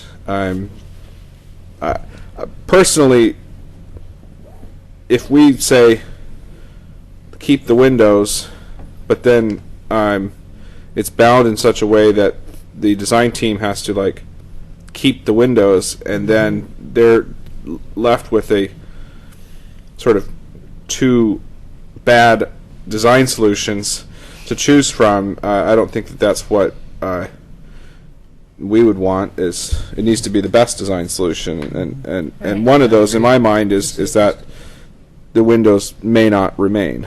Yeah, no, I would agree with that. Yeah, I agree with that too. And I think it's best for the design team to work with SHPO to get the best solution. That's what I think. Keeping the two flanking windows, I absolutely agree with what you have to say. And the last sentence in condition number 3, as long as it is not presumed, you just remove We just it? get rid of it. Oh. Solves the problem, doesn't it? Yeah. Get rid of condition 3, yeah. Not No, I mean, condi- just the last the last sentence of Strip it condition out, 3. yeah. Yeah. My Oh. thought was as long as that doesn't presume the retention of those 3 windows, I would be fine with it. But Okay. yeah, getting rid of it's equally good. I think it would be a different conversation up here if the design intent was not to provide visual connection. Because if we were True. then just looking at a archway to get from room to room, and we weren't looking at visual connection, then I think we'd be looking at retain the windows, keep the brick all the way down. Sure. Cover full. Does anybody have anything else they want to add to what we've discussed? Do you have? Well, I think we have to address the other items that have been talked about tonight, but as far as that item, Yeah.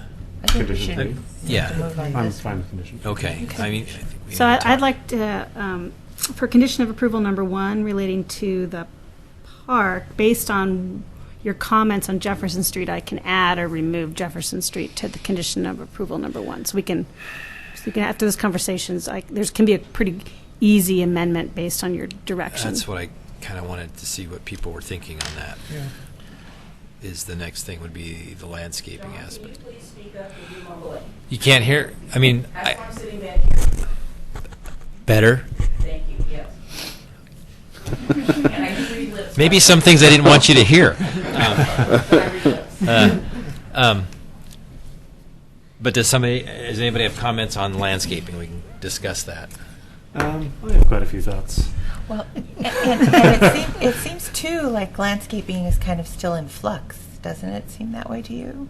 That they haven't really I mean, I the think it's- trees on Jefferson were pretty much a done deal, but I think there's flexibility there. No, well, we didn't talk about the actual landscape plan all that much tonight. We talked about the design intent quite a bit. Right. But I think it's fleshed out enough that we can give some direction.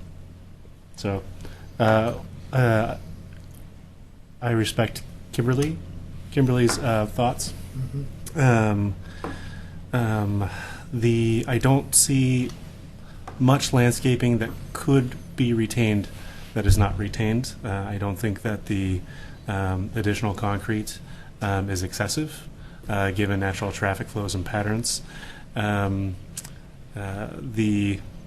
trash enclosure being covered, I think, is important, and I was glad to see that happen, given the height of the residences across the street. That would be really unfortunate if they're looking down at inside a trash enclosure, but that was taken care of already. I think that the trees and the planting strip is the way to go, especially since after looking at the landscape plan, they do have planting across the street.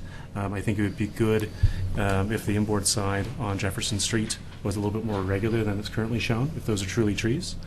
But the taller trees in that landscape planter, I think, is essential to buffer that back side of the building. Also, pushing those larger trees up against the building, I think, is going to be a real mistake. And it's going to make the interior feel very off, as well as look strange from the exterior. What you just said, kind of the comment of looking at the trash enclosure, the houses across the street are elevated. So they're actually going to be looking at or down They would be looking on down this inside. building. So having there's those trees trees there, there kind of softens the trash from well, I'm just saying this so that these houses potentially looking down on this mass could be softened by trees. Right. As you're looking at it from a street level, it looks good, but as you're walking on that sidewalk, I mean, the building does come down quite a bit because of the The elevation. the retaining walls and the grading. I don't think that's explained as well as it could have been. It's not shown in the sections or elevations really, but I think it's sufficiently shown. I'm not sold on the Japanese trees. I think perhaps those should be native. I question that decision, but I mean, the types I of don't trees? think that the types of trees? yeah, the type of tree. The species. I was really surprised to see those were not native, given that it is a historic project. I mean, that's just standard in most. So there could be some. So- I mean, that could be something to be brought up. That there could be a list of species that are native that could go there. It's possible that they. I mean, Hey, Christina, we're not can landscape you people. but- scroll to the A4.1? It's just the section drawing. It's hard for me to think of trees and oh, That's no, another section I'm missing. yeah. Okay. Well, Up, back. There was. Oh, where'd it go? Yeah.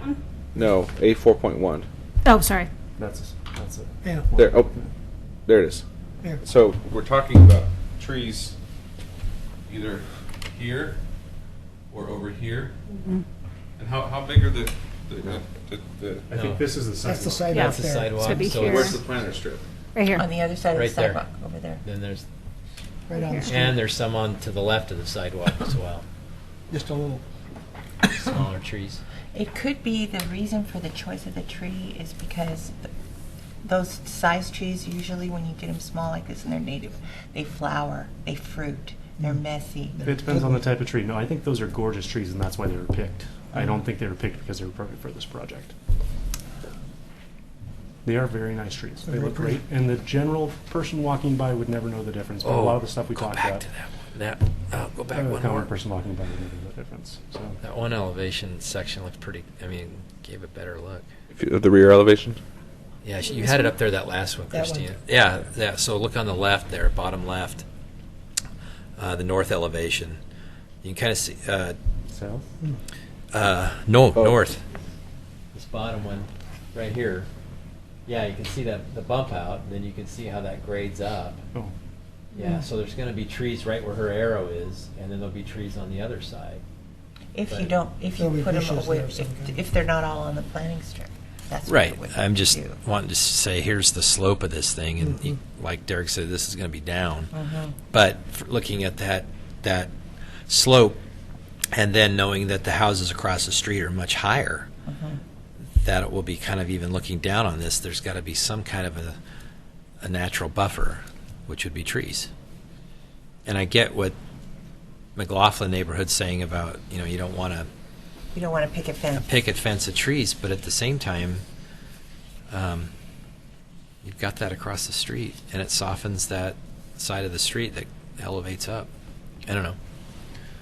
I like the trees the more I look at it, in my opinion, but I can't comment on the species. I don't know it well enough, and I don't know trees well enough to know what would work.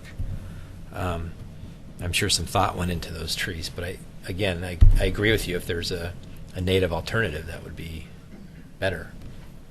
I could go potentially either way on the street trees if the 6th and Jefferson corner was able to then get a much larger tree. But they can't. But they can't. So, which then... Yeah. Then you got to say, well, we got to put these somewhere.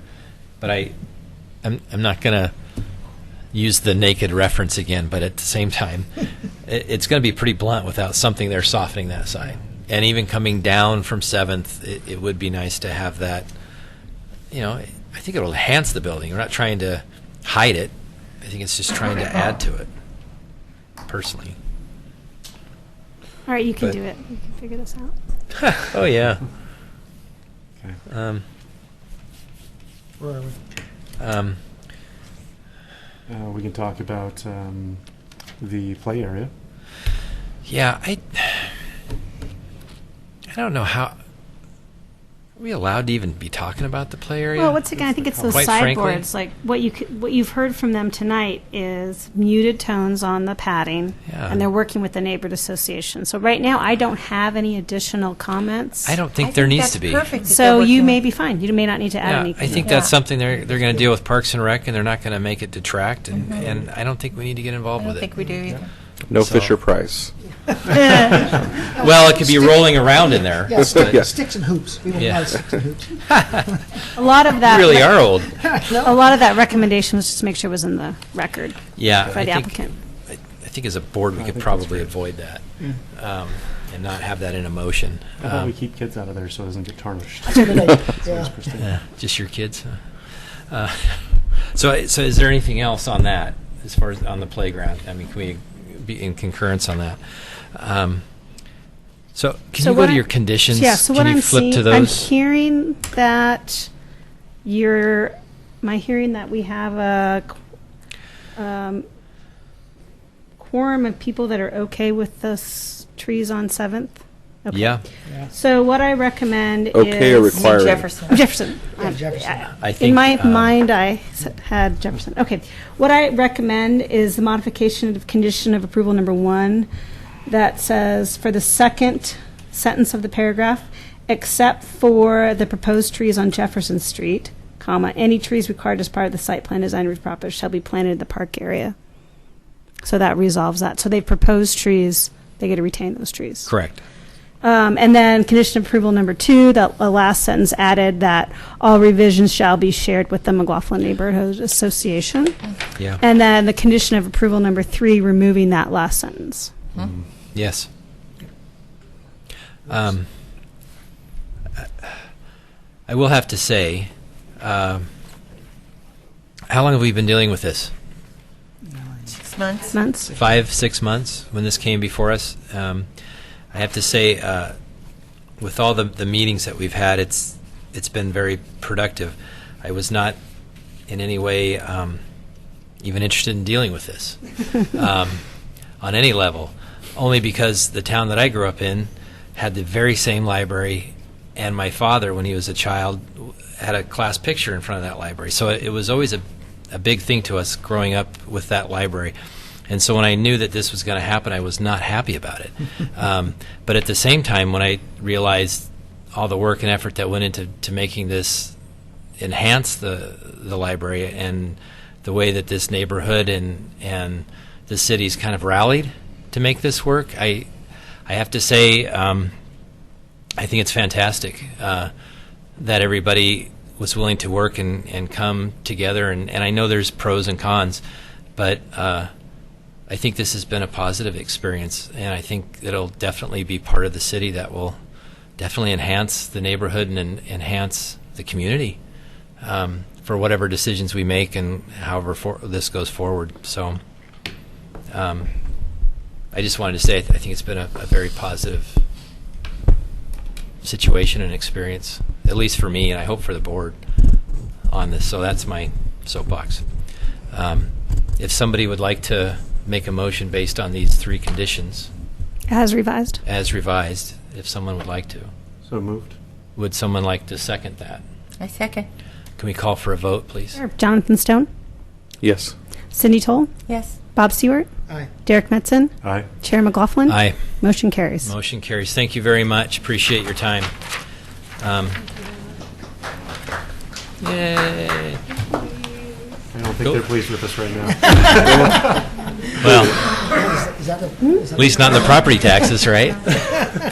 we Okay. don't have to deal with that. Well, Chair, if you might maybe do a 5. Can we have a 5-minute recess, please? And if you want to grab something.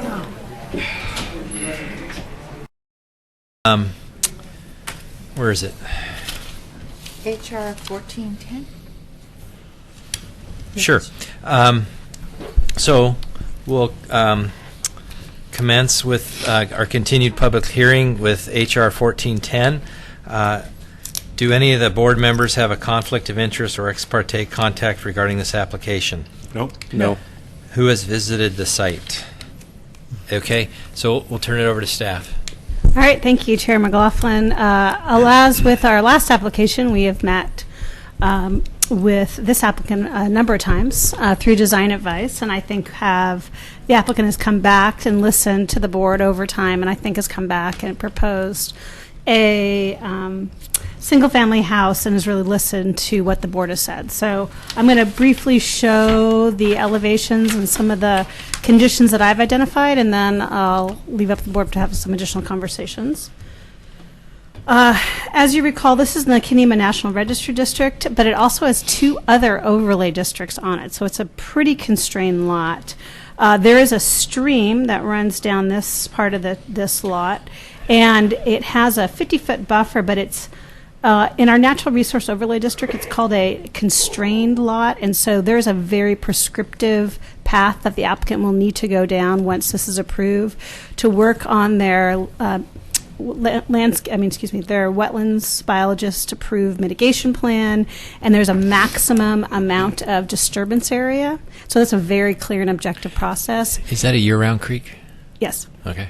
And that is, because it's a constrained lot, it's actually a type 2 staff process. So it is get your code book out and read it through and show your math and get your landscape design process. So that will be done. The second concurrent application with that will be the geologic hazard review. So I know that the applicant here is waiting for design approval by the board tonight before he moves forward, and we'll be looking through a type 2 review of both the geologic hazards and the Natural Resource Overlay District. And once again, those are staff level approval but can be appealed to the City Commission. So what you see here is kind of through that, the kind of maximum disturbance area of the driveway, which will go through the neighboring property through a private access easement and access 4th Avenue, because really there's no way to access Blanchard Street without building a massive bridge over the stream. And so that's the kind of design directions to provide this driveway to 4th Avenue. Also, you'll see that it only has a 3-foot setback by the alley, and I did not notice the Historic Review Board can do through historic preservation incentives, reduction of side setback. That can also be done through the highly constrained lot of record, highly constrained process for the Natural Resource Overlay District to move it as far away as possible from the stream. So that's where they're going to be getting their kind of setback reductions through the Natural Resource Overlay District. Though it could be also concurrently done through the board, but I didn't pre-notice it, which is required. But you could definitely in your findings, if you wanted to, agree with the location, if you wanted to just add additional support for it as findings. Let's see. So the house, if you recall, the house, while it accesses Fourth and the garage is in the basement, the architectural front of the house is to Blanchard Street.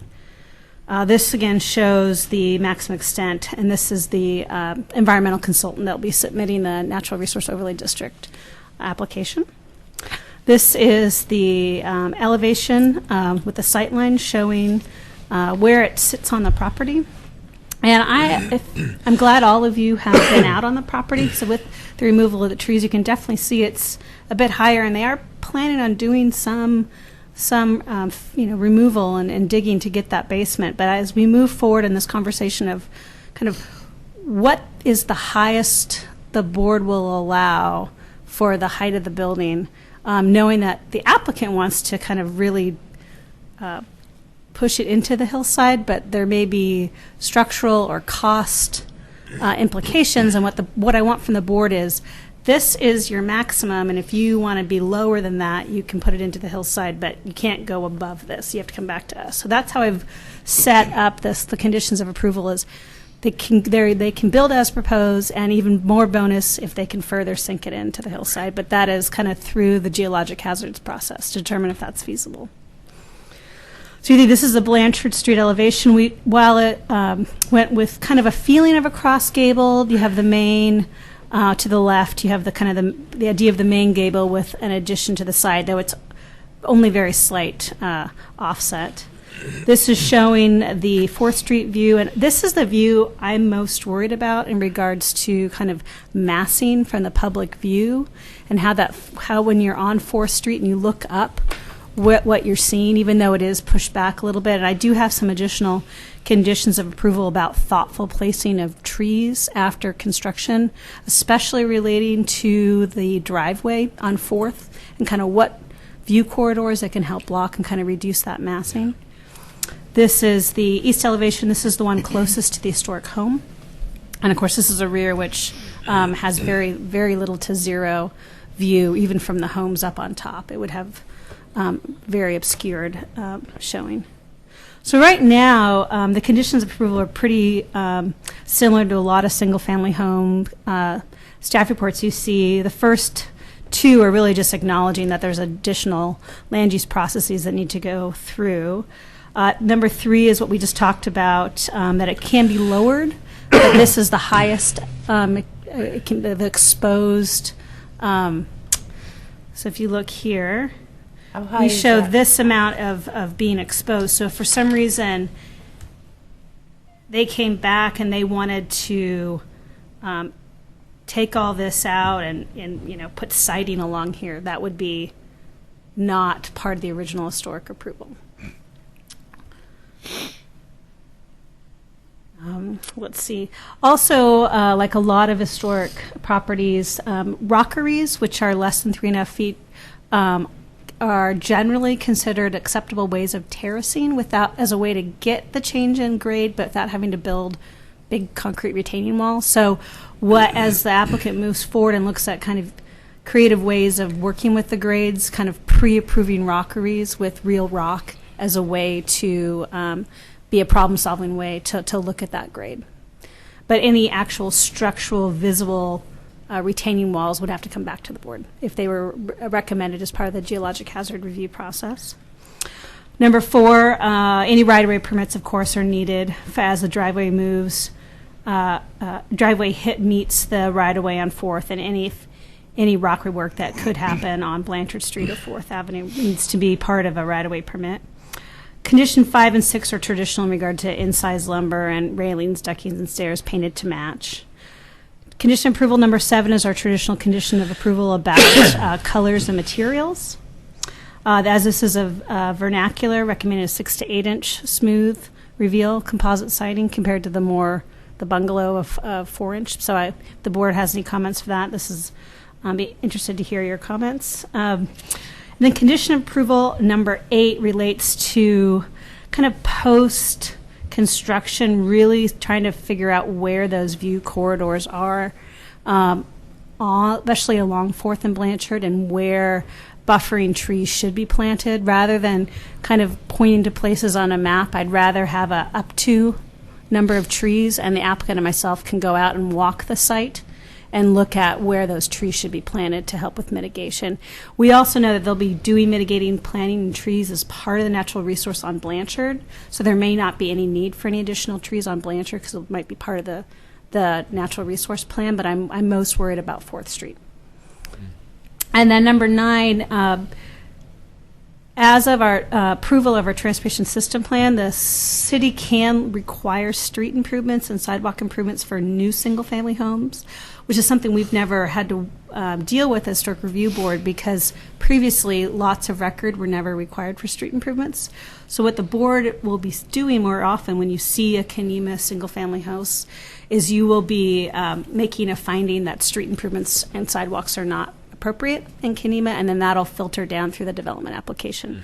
So condition of approval number 9 is pretty much saying that sidewalks are not appropriate in this area of Kenema and should not be required during the building permit process. Up and down the lot. So those are the conditions I have and kind of the issues I see related to this application. And, once again, it's a massing issue. Whenever you can separate your garage into a separate detached structure, a lot of times you've relieved some of the inherent massing issues of new construction. Here we have a basement garage. So what I'm looking at as design, location, and potentially tree mitigation has all those 3 things adequately resolved that worry. Can you go to the site plan, please? This one? That one? Well, no. A site plan? Site plan. Oh, I just did the second one. I apologize. Sorry, I guess I'm mumbling tonight. It's my fault. No, I was just looking at 4th Avenue. It could easily be, the fact that the house is 100 plus feet away, it sits up from the street. But I think you're right.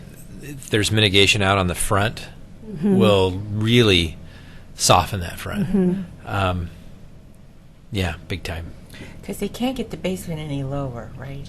Well, it's possible. Well, they're trying. They'd like to, but what we have to do is have to set a limit. If you can't go, Well, you can go no higher than the this. limit has to be what the drawings show, but we need to have that height.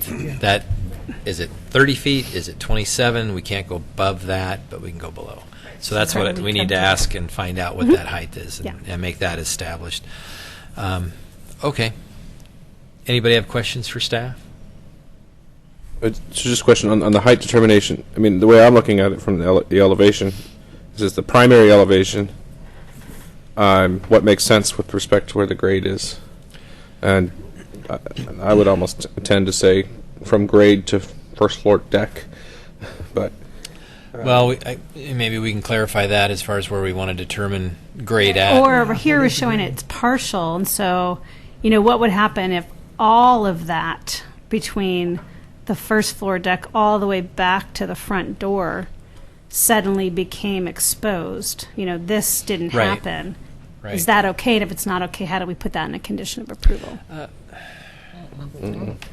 I think that ends up being a situation where, if they're able to drop this thing, can that be something that staff can deal with on a staff level if something gets exposed? So I guess the question is, what specific metric are we using to say Right. you are building what you're showing here? Because I know sometimes it gets Well- a little semantic when there's a couple of drawings and there's. Sure. So Well, if we want to say drawings and we want reality to are two use different this things. profile and say you are building to this profile. Yeah, don't bring reality into this. Reality is a large So part of you're looking everything. for something like between the middle post and this elevation, no more than 18 inches above grade, with the slope going down from there. Yeah, Something and, to Say and- something like But And we like should we also wouldn't- be able to say you can go lower if you can Right, possibly right. get lower. Right, and we won't. We Hello, don't can want you to go? see any additional siding below as a mitigating factor. Well, I think it becomes an issue of what do you want to see, concrete or siding? Because it's going to be foundation. And so it's what's the softer and what's more, Visually nice. appropriate. Sometimes you say you can't have more than 2 feet or 2.5 feet or 18 inches. Like a specific number of exposed Right. foundation concrete. And I think they'd probably want to, I can't say what they think they're going to want, but I would. Doesn't have to be determined right now, but as we Yeah. get to the condition approval, that's one better direction. Because on a staff level, I always we're working through the final drawings. I just want to be able to say, yep, you are doing what the condition approval says, or these are my sideboards, and I can work with this, or I don't really know exactly what we approved. I don't want to be in that place. But that's something you're going to have to actually, as staff, monitor Right, when you correct. go out on site and take Yeah. a look at this Mhm. thing and see where Yeah. the foundation is. Yeah. Okay. So we can talk about those things, but I think I can open it to the applicant right Mhm. now. You guys all right with that? And feel free if you want me to go to a slide. I'm happy to. As you know, we've been working on this project for a year and a half now. And when I first went to talk to the city, they said HRB would be the easiest to go through. After you guys dropped the bomb on me in September. Hey, we're easy, man. I said, and nobody applied for the applicant to help me. I went to Greg and says, make the changes that need to be made. And so after a lot of investigation of what is around Kenema, talking with people around Kenema, we feel, and taking your advice on the last meeting, even Jonathan's citing about one left side sticking out, we moved that back or moved that out and did inside what we wanted to do outside what we wanted to do outside. So we've taken all your considerations, and our goal is to drop the house down. If you go to the first slide, you'll see that the garage level is about 202 feet by the drawing, okay? And the reason is we want it that low is we want to go down because we don't want the driveway too steep, okay? Yeah. I'm shooting for a 15% grade driveway, the same as on Blanchard Street, and to get there, we need to shove that house in the ground. The geotech report tells us we can go down a certain distance. Right now, the garage goes all the way back because there's storage back there, but I might not get storage depending on what that when we start digging of how deep that foundation is. So we know there's an issue there, but we are shoving the house down as far as possible in that area. The neighborhood association meeting the other night was very positive, and there was only really two questions asked, and the two questions are you going to fence in the creek? And I said, no, we do not plan on fencing in the creek. That is part of Kenema neighborhood, and we want the beauty to be shared by everybody, unless there's an insurance issue with the liability, and that we'll go to the neighborhood association and ask what we want to do about that. But the next question is the people behind us, above on Fifth Avenue, asking, are you going to block our view? Okay, from the drawings, we will be, from the height I see the house being, it will be to about 10 to 20 feet below their yard. So it will not block their view of downstream because, as you know, that hill goes drastically up right there. If you look at the end of the property line on Fifth Avenue, it climbs very steeply over the property above us. So those are the two issues that the neighborhood association had for us. Otherwise, everything went fine there. So we're trying to meet all the guidelines of everybody. We have the geotech is done. The narrative hasn't been written yet. The geologist is done. NROD is in process, and so we're trying to submit everything as soon as possible to get things rolling. But this, I think Greg's done a good job in doing everything you guys asked in the last review meeting, and so I'll let you, Tim, continue on with some new drawings and stuff like that he has. Just so you know, the Kenema Neighbor Association letter, which is on your dais, which came in after the staff report, is exhibit number 1, and everything that Greg is going to show you will be exhibit number 2, and he's just emailed me to our file, but he's going to walk So it's it newer around. stuff than we're going to see. Okay. It's a 3D modeling. Oh, exciting. 3D, okay. By the way, for the record, this is Ron Beislein, the property owner. I'm Greg Creighton, the architect, 252 A Avenue, Lake Oswego. As Ron mentioned, we did take your considerations and recommendations from our last meeting. I believe that was November? Sounds about right. Okay. December. Let's go ahead and flip forward Yeah, it to was the before the holiday. elevations.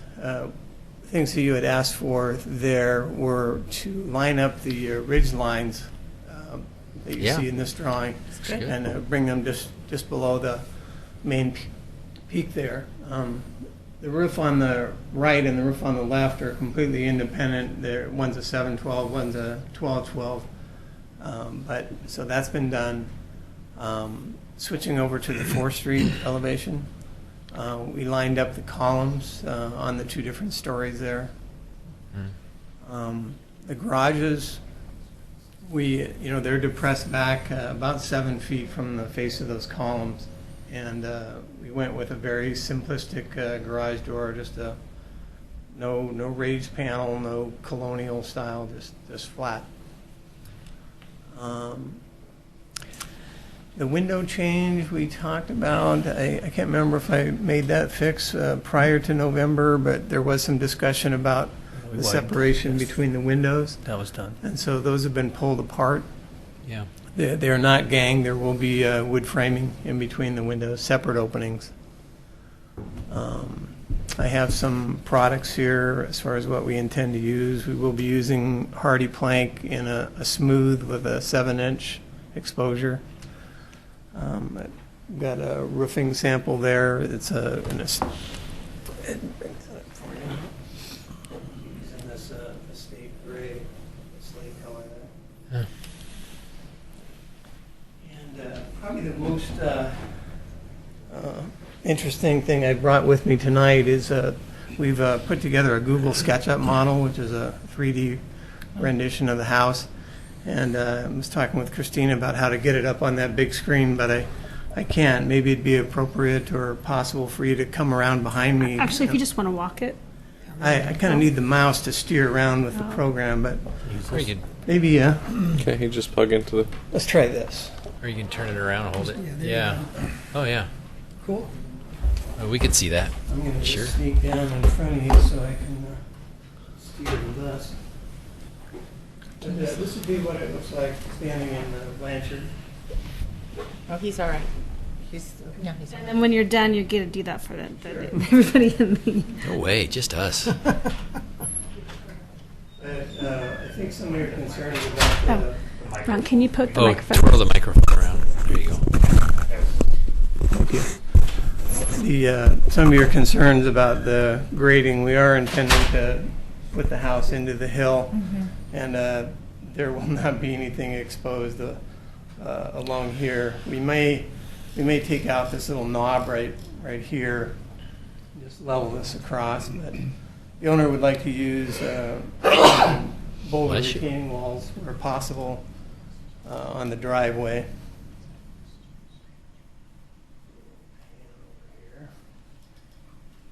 How do you get from the front door down to the garage? Be a walkway, right? It looked like on here, just right here. There. See it? Oh, there's the little stairs. Yeah, that's not very Okay. not very nice. We take that. So you're off. cutting in on the right and putting a retaining wall for the backyard, I guess. Yeah, that's way overdone, by the way. It looks great, though. I mean, that just the modeling of it. Yeah, Ron, he'll buy a small flat area there, but it doesn't have to be that looks like about a 10-foot high wall. I'm going to have him tone that down a bit. Looks a little bit. What's really interesting about this model is being able to literally walk up the driveway. And this is the effect when you're right about here. You can see what happens to those garage doors. Yeah. Which cuts down on the massing of the house. Yeah, from street level. Just Christina, and you were proposing a couple of plantings along the. Yeah, right at the intersection of Kind of the Fourth left and right. and the Yeah, driveway. You could go here, you could go on the right. There's also an area that could be planted right here. Yeah, I think some sort of evergreen trees would really soften it. There's a big cedar. Is that still there? Spruce. Yeah. 30 feet tall, they could grow. Oh. Cypress, they grow wide, they don't lose their leaves. Oh, the Leland cypress, yeah. They grow fast. Leilandi. They grow very fast. They do. Fast and wide and tall. And then 50 I feet think tall. Yeah. at our last meeting, there was the two-dimensional drawings kind of failed to show what's happening. The depth, with yeah. that front wall. You can really see it here. The door and this window here in the living room is set back. And when you come around, Yeah. you see that room pops out a couple And feet. that other bay sets back, the garage bay, I guess. Yeah. Around the side. Cool software. Yeah, it's pretty slick. You know what is The freeze board. SketchUp. SketchUp. It's very cool. Can you take us inside? No, that looks good, but now you got to show everybody else. Can you break Yeah. in the upper story? Yeah. Okay. Yeah. Let everybody see.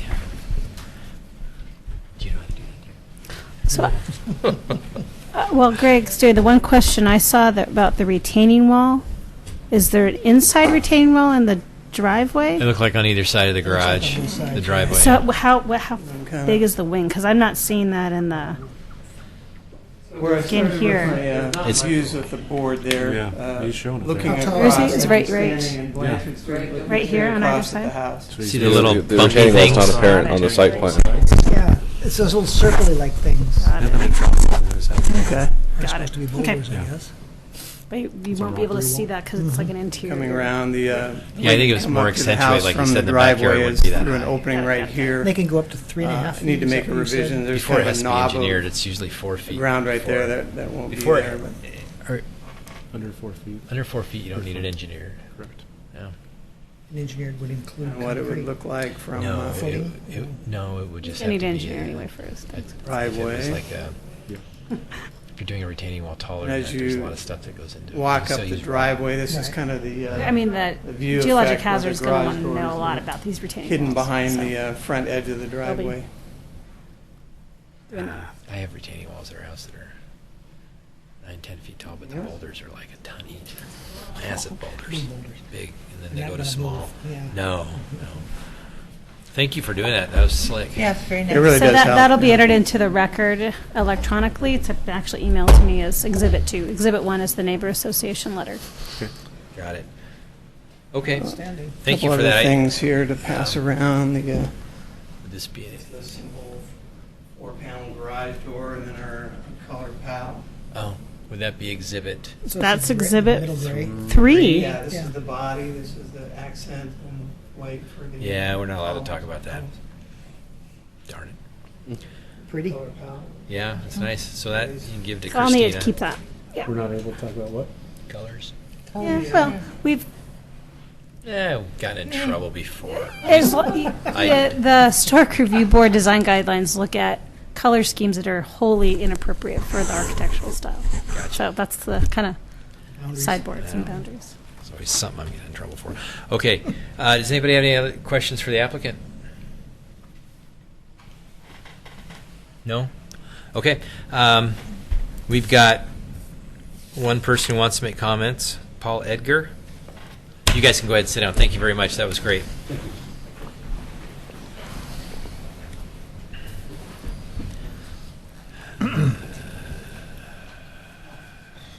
Okay, so this is exhibit number 4.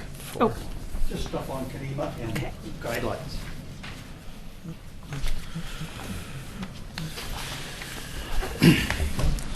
Okay, you can go. Thank you. Paul Edgar, Kenema. First of all, I want to tell you that I've had a very excellent dialogue with Ron on multiple occasions and via email, and they've all been wonderful. And I'm excited about him becoming a member of the Kenema community. Okay? That's first. I have used this historic guidelines, and I have extracted from that on the second page. We've tried to very carefully understand how the designs and what they're doing. I have no problems whatsoever with setbacks and basically a lot of the designs, everything that they've been putting forward pretty much is that I've had agreement with. The areas that there's nothing I'm going to say that I haven't said directly to Ron, is that the biggest problem I had was in the garages underneath, and it was how to conceal them.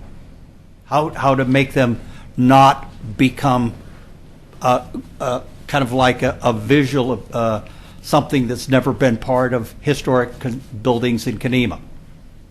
And so I think he's trying every way we can. It's not something we can do simply. So I had asked if there's anything that could be done to conceal them or make them not look like garages, and they're attempting to do that. That's all I can say. I think he succeeded. Yeah. The area was in trying to maintain what we'll call the character of ship captains' houses. And the area where I had the most concern recently has been in the windows. It's like on the, if you take a look at the 4th Avenue or the Blanchard Street view, you'll see 2/2 on the 2nd floor, and the symmetric designs, and Ron and I talked about a lot of that. I thought that came out beautifully. If I go to the 4th Avenue view, it's where the two double hung up at the top is not something that you see. My suggestion to him had been that to put in singles up there so that it would look like all of the rest of the historic buildings immediately next to it. In the festation view of the windows, yes, I would love to see them 4/4 light because they're the immediate historic houses around him are all with 4/4 light wood windows. And what we're trying to do is minimize any degree of lack of compatibility or where they detract, because we don't want something to look like it detracts altogether. I even have suggested to Ron that he could come over to my house to take a look at some of the windows, what we did when we completely rebuilt our house, and how we did it affordably using wood and accomplish the 4/4 light.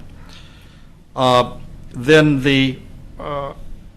I guess that as a whole, I would just turn around and tell you that this idea of using these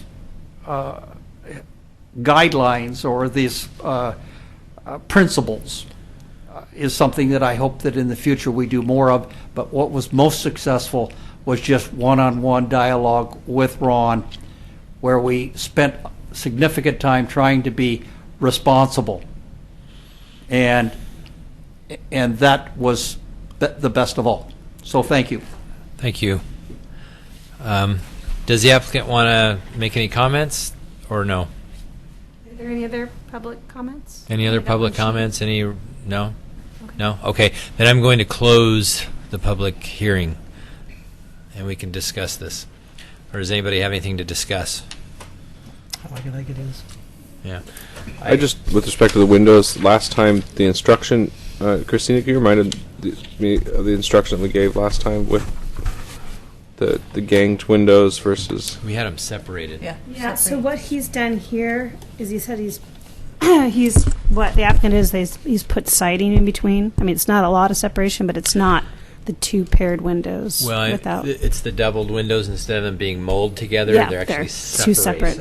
So you see those doubled up ones, Jonathan, they're not like a unit. They're two separate windows. This was together. So right here, there's trim that goes inside. It's not like one big unit. That goes. Right.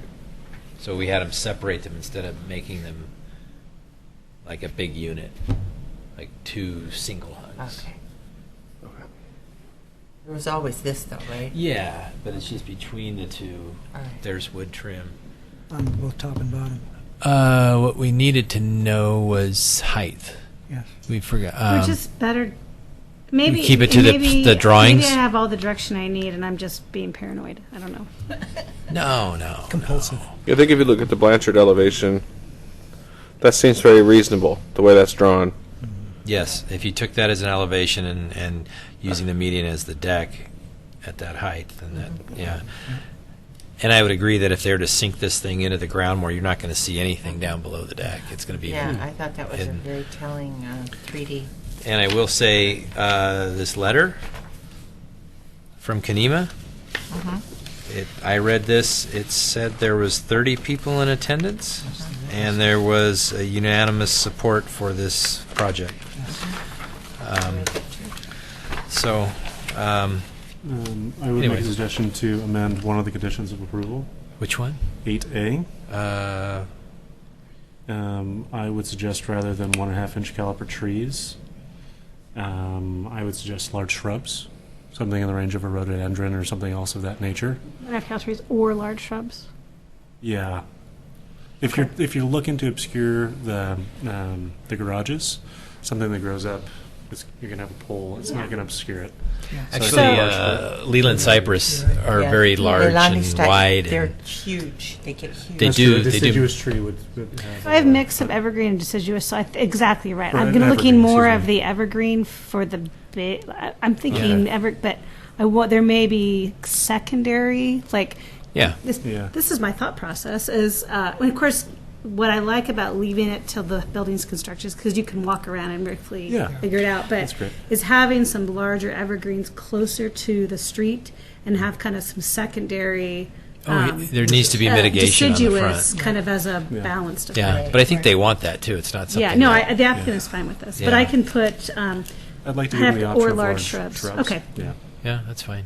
But And with those Yeah. cypress trees, you can trim them any shape you want to. It's a shame to have a tree grow up and ruin your view, right? yeah. So Which is the other reason you wait till the very end. So 3 to 6 additional minimum 1.5 caliper trees or large shrubs that are a mix of native evergreen and deciduous. yeah. Cool. Anything else? Any other comments? Call for the question. Yeah, I think we could. Somebody want to make a motion on these conditions? So moved. Does someone want to second it? Second. We call for a vote. All right. Jonathan Stone. Aye. Cindy Toll. Here. Bob Seward. Aye. Derek Metzen. Aye. Chair McLaughlin. Aye. Passes. Thank you. Thanks for being patient. It's a long night. You're a quick seconder. I was like, Okay, let's move on to our next one. Do I need to take a break? Are we good? No, let's go. Agenda. Um, We're down to. It's the 1501, right? Yeah. Hold on. Here. Derek, would you mind passing this to the chair? I have both Excuse me. 1501 and 1503 for you when we're ready.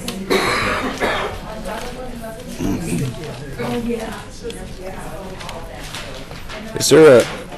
I'm very curious about your methodology for your desktop. Just a lot. Oh, how many icons I have on my desktop? Let's keep moving, folks. You know, that's. Oh, my desktop is arranged differently. I don't know why it does this on when I log in. Oh, This is not what my normal desktop looks like. These are my links, but it doesn't look scatter like effect, this. right? Is that what We're So on my links doesn't look like 01. this.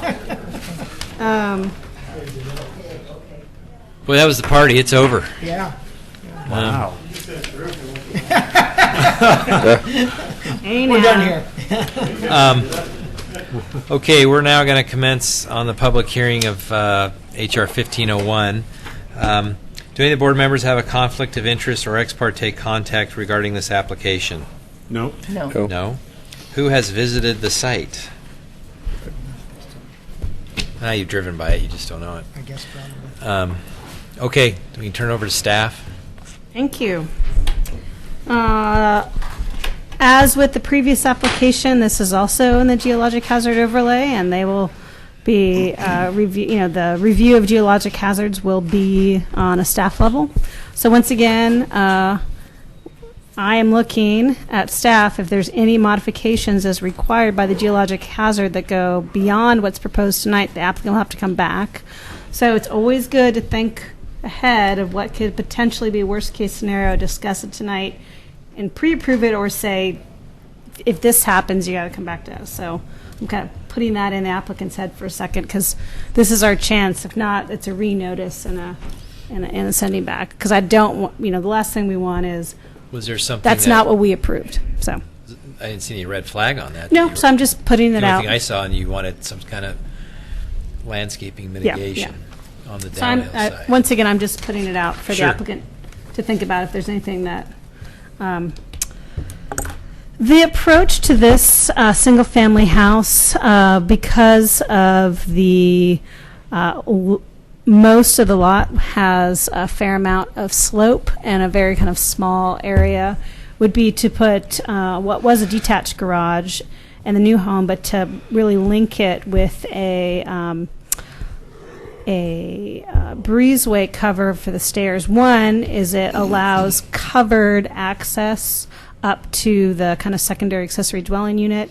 The last thing, as a historic review board, we want to make sure that there's not any exposed wood that's not painted to match. So I do like the idea that it's covered and they'll be able to be maintained, and then worked with the applicant to reduce that breezeway to the extent practicable, so it became a smaller element. If you recall through the iterative process of the design advice. So this is showing the front elevation. This is the side elevation, the rear elevation, the other side elevation. Looking towards, or this would be looking at next to the historic house. This is a rendering of the front elevation. And then this is looking up to the rear. And once again, a lot like the last application, kind of put in some potential mitigation trees that may be needed, just seeing what gets built and how much kind of canopy is really protecting this view. Or if you look down on 15th Street up, if it's a very kind of big volume mass. So kind of keeping some opportunities for mitigation trees. So right now, recommended conditions of approval are kind of the traditional ones related to materials. And then number 5, a lot like the last application, about the trees. And number 6 is the same as Kenema in the sense that single-family homes now potentially could be required to have street improvements. If you recall in the design advice, while 13th Street may need to be required to be paved because it's full of potholes right now, new sidewalks were not recommended just for that little section of the house because it really would be, the other homes on 13th would never be infilled. And so it would continue to work against trying to have it integrated into the district. So right now, condition number 6 is recommending that any street improvements that are needed any repaving should be required, but no sidewalks. Can you go back? Yeah, the front elevation. Sure. And then can you go to that picture? That one. Garages are different. Yeah. That I thought we were getting rid of that, or talked to him about getting rid of that side. Oh, that. Yeah. I bet he just didn't update that. I bet it's not updated. They're gonna have to come back next month.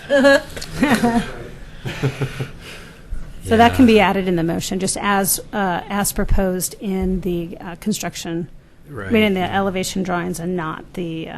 The. So what are we looking at? I'm sorry. That's right here.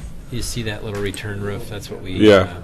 If you look at the elevation drawing, which if you go back to the right there, you see how there's that hipped roof between the shed and the hip. The hip roof returns at the front elevation. It doesn't carry back beyond toward the stairs.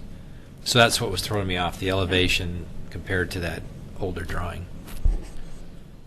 So it's good. It's drawn right here. Okay. Any other questions for staff? Do we usually make off-site improvements requirements as conditions of approval? Off-site? Paving on the road. That's a new. Well, no, I mean, they may have to just literally pave over the potholes of, I mean, so, But no. we don't usually have that as a condition of approval. No, so this is new. As It's a new of the gig. transportation system plan improvements from 2 years ago, any new single-family home in Oregon City can get triggered for street improvements, and that is a half street. Sure. So what we is can, that? what we can do in the historic review board is say that what's the context-appropriate solution, and either waive it all or waive partial. And so what I'm recommending is, and I think, is that sidewalks are not required, but if the engineering division is saying that the street section of 13th is kind of so far degraded that the applicant needs to pave, then I'm saying as historic review board will defer to Public Works on that section. And I understand what you're saying there. I'm wondering if there's any other portion of the process of getting their approval that'll be a condition of approval, or if it's just being worked in here. Well, no, so through the building permit process, there would has be to a get a condition. modification to the street standards and wonky. For the pothole specifically. Yeah, For the sidewalk. 2 things. We would make a modification for them not installing a sidewalk. I'm wondering why it's a condition of approval in here to fill the potholes. Well, how's this? My recommendation is that we'll defer to the Public Works related to that. There we go. Yay. Okay. Anything else? No. Okay. Can we have the applicant come up, please, and probably just go over everything we just said. Go ahead and state your name and your address, please. Bill Winkenbaugh, 15336 South Lake Ridge Way, Oregon City. Okay. Iceland, 1307 7th Street, Oregon City. We came before you with this proposal, and I think we've made all the revisions that were requested. We didn't change the SketchUp rendering, though. You're correct, Eric. Good catch. We were told at the pre-app that sidewalks were going to be required by the engineering department. That's why we've asked that sidewalks not be installed at this location, because they really serve no purpose and make no sense. Are really not in context. It makes sense to me. Our biggest challenge on the site, we're finding as we've gotten through all the geologic process and everything, is actually going to be getting utilities to the site. Oh, yeah? Getting sewer there is sewer. difficult, and we're working through that, and hopefully we'll have that resolved in the next few days here. Wow. Is sewer not on Washington? It is. It's just getting fall? It's getting the fall to it. Really? Wow, that's a bummer. Can go out in 13th Street, but the cost of repairing Washington, where they've just repaved that and put in his storm line, is pretty expensive. There's no tap there for this future lot, huh? Oh, nice. Yeah. Yeah, we're planning. Well, you know, cheap lot comes with drawbacks. No such thing as a cheap lot. Okay. So if you have any questions, you can entertain them. Otherwise, what are your thoughts on mitigation of landscaping in the back, trees and stuff? You know, I think it's pretty heavily wooded. Wait and see sort of a situation? I don't think you're really going to see anything. You don't plan on taking anything out. Just want to have the opportunity. No, we really You want to don't. have it there. Gotcha. Okay. Alrighty. The patio at the back will be down about 3.5 feet. It will be a slab on grade. Wow. Just a very small deck up there. Yeah. Any questions for the applicant? Did can you explain a little more clearly how the roof between the ADU and the home has been modified? We've reduced the pitch of it, the connecting pitch, the cross gable there in between, and dropped it down significantly. And it's actually even a shallower pitch on the backside. I think we've cut that down to a 4 and 12 on the backside, and it's an 8 and 12 on the front side. Oh, just to get it to go further out. Yeah. To cover. So it's not matching the height of the ADU like it was originally. ADU's pitch is the same. 10, 12. 10, they're all 10s. 4. What's the pitch of that shed? Is that a 4? That's a 4 also. Yeah. Oh, did staff discuss the garage doors on this? No? I I'm think I getting have a jobs condition. confused, or projects confused. Making sure that we don't have bungalow garages. So I think I have a condition. Did you have Simple paneled fiberglass or wood garage doors with or without windows. Oh, gotcha. So. All right. No elaborate bungalow craftsman garages. Gotcha. Okay. We haven't talked about anything specific at this point. Okay. Anything else? My only thing is We also the have roof comments too. connection Yeah. thing. That's, I mean, everything else looks great. And maybe it's just that it won't ever really be noticed. I mean, I know that the street's kind of narrow, the site's kind of weird, and like that maybe you have to very purposefully come down the street to ever see that connection. Yeah, get on a ladder. Yeah. Is that going to be a closed soffit on that? It will be. Okay. All right. I think that's it from us. Thank you. We've got Denise McGriff. One of these. 1501.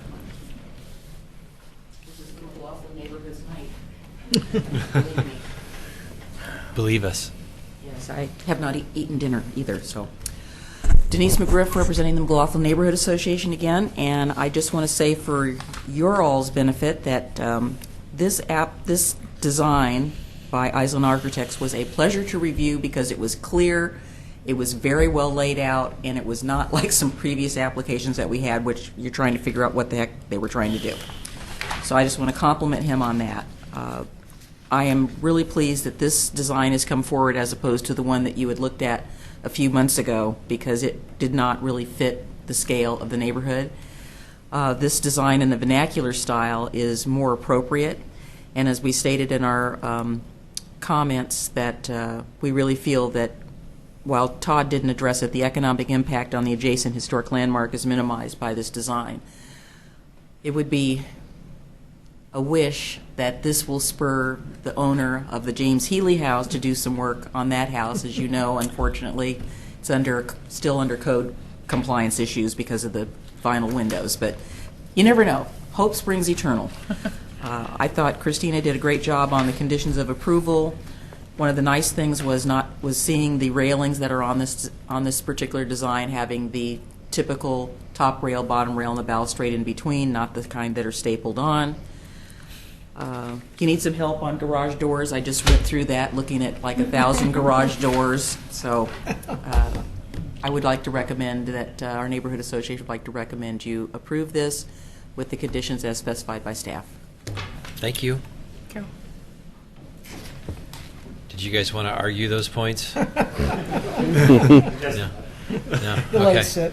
All right, then I'm going to close the public hearing. Is there any questions on this? Does anybody have any issues with the conditions? I had the one that I brought up, and I don't think that there's going to be any mitigation on the back. It's fine if Christina would like the flexibility to have some there. As it's currently written, 3 to 6 additional minimum. Sure. 2, 1. Well, none is required. Why have Inch and a any half of is this? fine. How about up to 6? Up to 6, yeah. Yeah, okay. Well, does somebody want to make a motion on that, if we're all done discussing, if I'm correct? I move we approve HR 15-01. Does somebody want to? Conditions of approval? As modified. As modified. Okay, somebody want to second that? Okay, can we have a vote? Jonathan Stone. Aye. Cindy Toll. Aye. Bob Seward. Aye. Derek Metzen. Aye. Chair McLaughlin. Aye. Passes. Okay. Next one is HR 1503. Mm-hmm.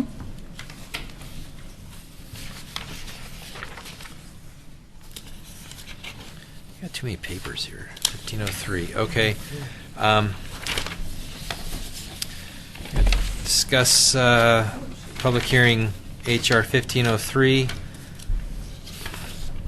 Do any of the board members have a conflict of interest or ex parte contact regarding this application? No. No. Who has visited the site? Okay. Okay, staff. All right. So this application for a new office in the McLaughlin Conservation District is its second time around. It was approved previously, never constructed. Mr. Island of Island Architects took over and modified the design. So we're looking at the modified design. You did meet with Todd at a previous design advice, so I'll go through what I have. And this is one of those situations where street improvements are appropriate, so there is no recommendation for any deviation of the traditional street section. So if they have to repair panels or re-pour something, that's just through the site plan and design review process, because this is also a lot like the Carnegie Library going through a concurrent development review. So really you're looking at the aesthetics of the building and leaving the development review for all those fun, detailed conditions of approval. This is the site plan. You'll see the building faces Center Street. There is a rear parking lot in the back. A lot of the discussion will be relating to the historic house, which is right here. So we'll show and how this can mitigate or at least not adversely affect. And so I know there was a request by the neighborhood association, and kind of keep thinking about maybe if there's even additional findings of how you see either as conditioned or with additional conditions this building does not adversely affect the kind of low-slung bungalow building, Japanese influenced bungalow building next door. So this is showing the streetscape elevation. One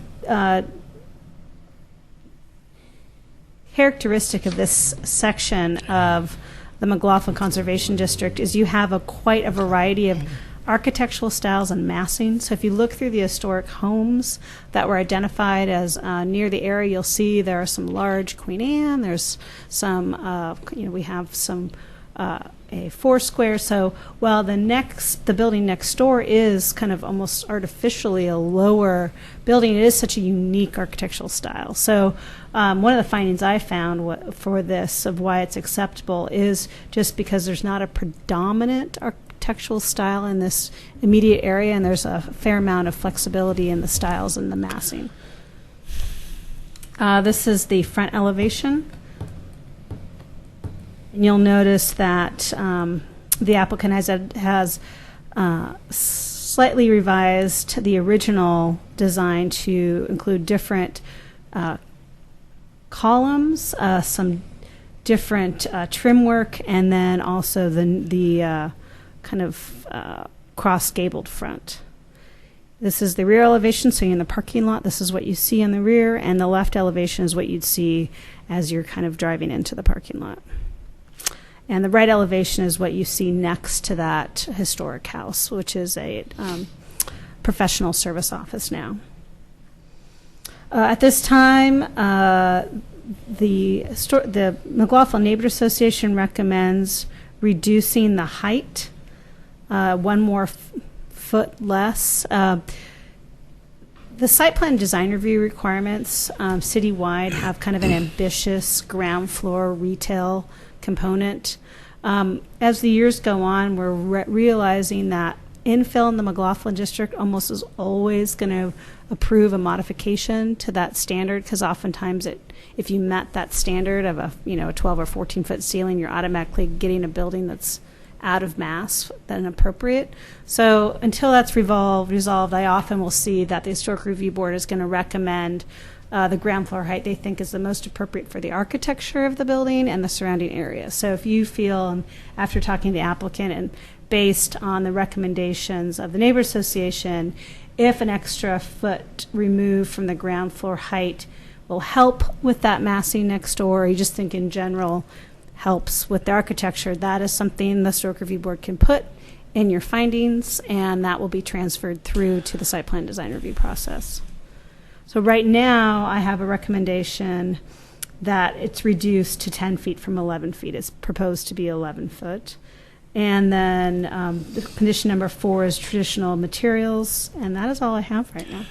But this is a commercial zone.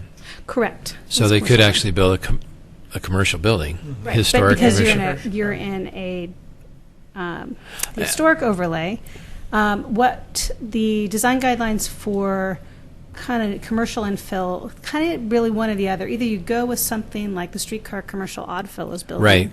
or you do something like a single-family house design that is an office. And so that's what the applicant has chosen, Yeah. is not to do the streetcar commercial, but to do a single-family house But that's with an office. that's what I was asking. That streetcar kind of look, that single story That flat, is- that could be done here. Could be done. Yeah. And so there's the design guidelines call 2 different options. And that's the same thing with multifamily.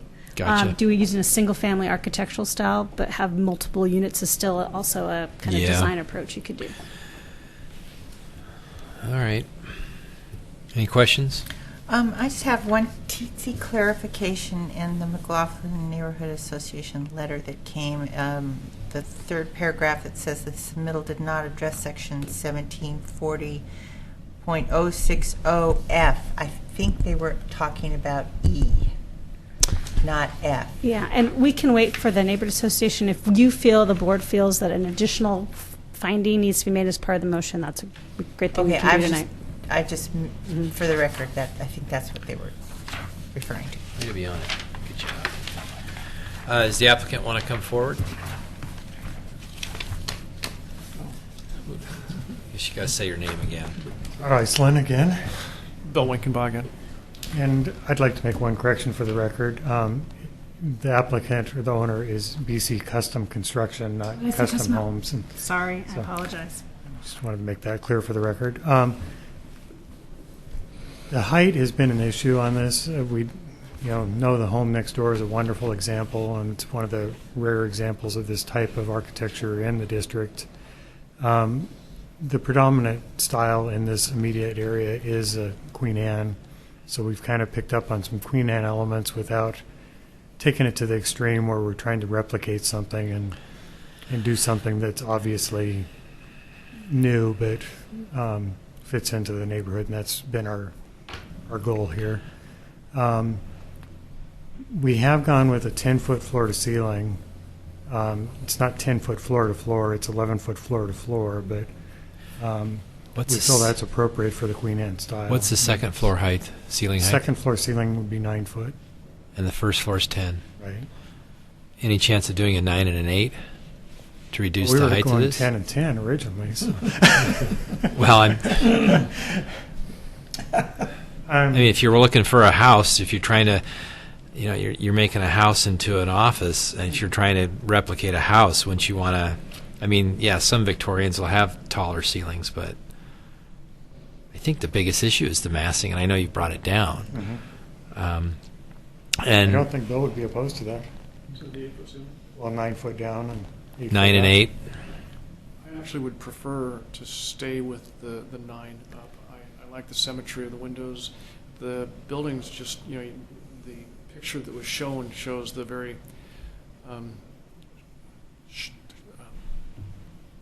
short in height, single story, but then directly across from that is a quite tall building. Yeah, on the So corner. I think with respect to the symmetry of the buildings, what I have there works well, and I like the window massing, and I like the symmetry of the windows, and making them squattier I don't think will be as attractive. Gotcha. What's that building to the left, Todd? What is that? Some stucco. It is one it's of called, the least attractive office buildings in Oregon City. called the Temple of Justice, and it's a contemporary office style with. I just don't remember it. It's just very ugly. So unremarkable. Okay. Unremarkable. Well, the bane of this for you is that you have a Pasadena bungalow that is incredibly unique to Oregon City, and I know of only one other, I think, over on Division, but this one is, I have to say, so out of place for Oregon City that, I mean, it's a phenomenal house. And it just looks like it belongs in Pasadena every time I see it. And I think, how did this get here? So it is an amazing house. And so, yeah, when you look against that, this thing looks very tall. If you look to the right on the corner there, that thing's really tall. It is much taller. So, you're doing a gig that kind of follows suit with the neighborhood, because there is such a dichotomy of And you look across the houses. street and there's St. John's. I mean, And we're also keeping the porch down. We're not raising it up. No, I see that. Like a lot of the Victorian homes were. Did we talk to you about columns last time? We did. They had stone columns down along the base, and what was it, brick? Yeah, it was. So we said That was the original design. Yeah. Right. So we've got turnings, and then you've got spindle work. Well, I think there were turnings last time, if I recall, but No, there weren't. No. This is Okay. approved. Yeah. Okay. I was curious. All right. And is it 10-12 everywhere? I can't see that. It is. And the other roof's 10-12. It is. And the The lower porch one's roof probably is what, a 4? 5. 5. Gotcha. And there's the bump out on the right. Is that right? It sticks out, the little bay. Bay at the lower Yeah. levels projected. Gotcha. So at the front door, the office door, I guess the entrance door, those are side lights that go all around, correct? Correct. And is that window, typically, or is that an 8-foot door? It is. Okay. I was just thinking some of those doors, how there's the lower section of solid, and then you got this really tall glass. Is that kind of what you're looking for this? It is. Sort of, kind of. And these are just, okay. And the windows above the front door, are those mullioned together, or are they separated? They would be separated. How about a little more separation, possibly like you have over on the right-hand side, where you've got, keep going through. 4.5 inches, and rather than. Yeah, where you've got the other ones. Yeah, those, but yeah. Mm-hmm. Could you do something like that? Is that a possibility? They should all be that way. Like the one on the right? Right. Yeah, the ones that are put together. So that window in the middle is a solid window on the 3 there to the left? That's a solid window? Yeah, that's a picture window, yeah. Picture window, okay. And then they've got the sides, single hungs. But if they're separated, that would help it not look so... I think it's the copying. Gotcha.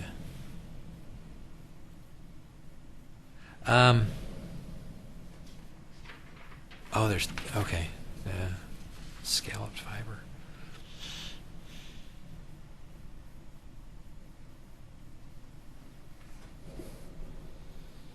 Does anybody have questions for the applicant? No? Okay. Thank you. Denise McGriff for 1503.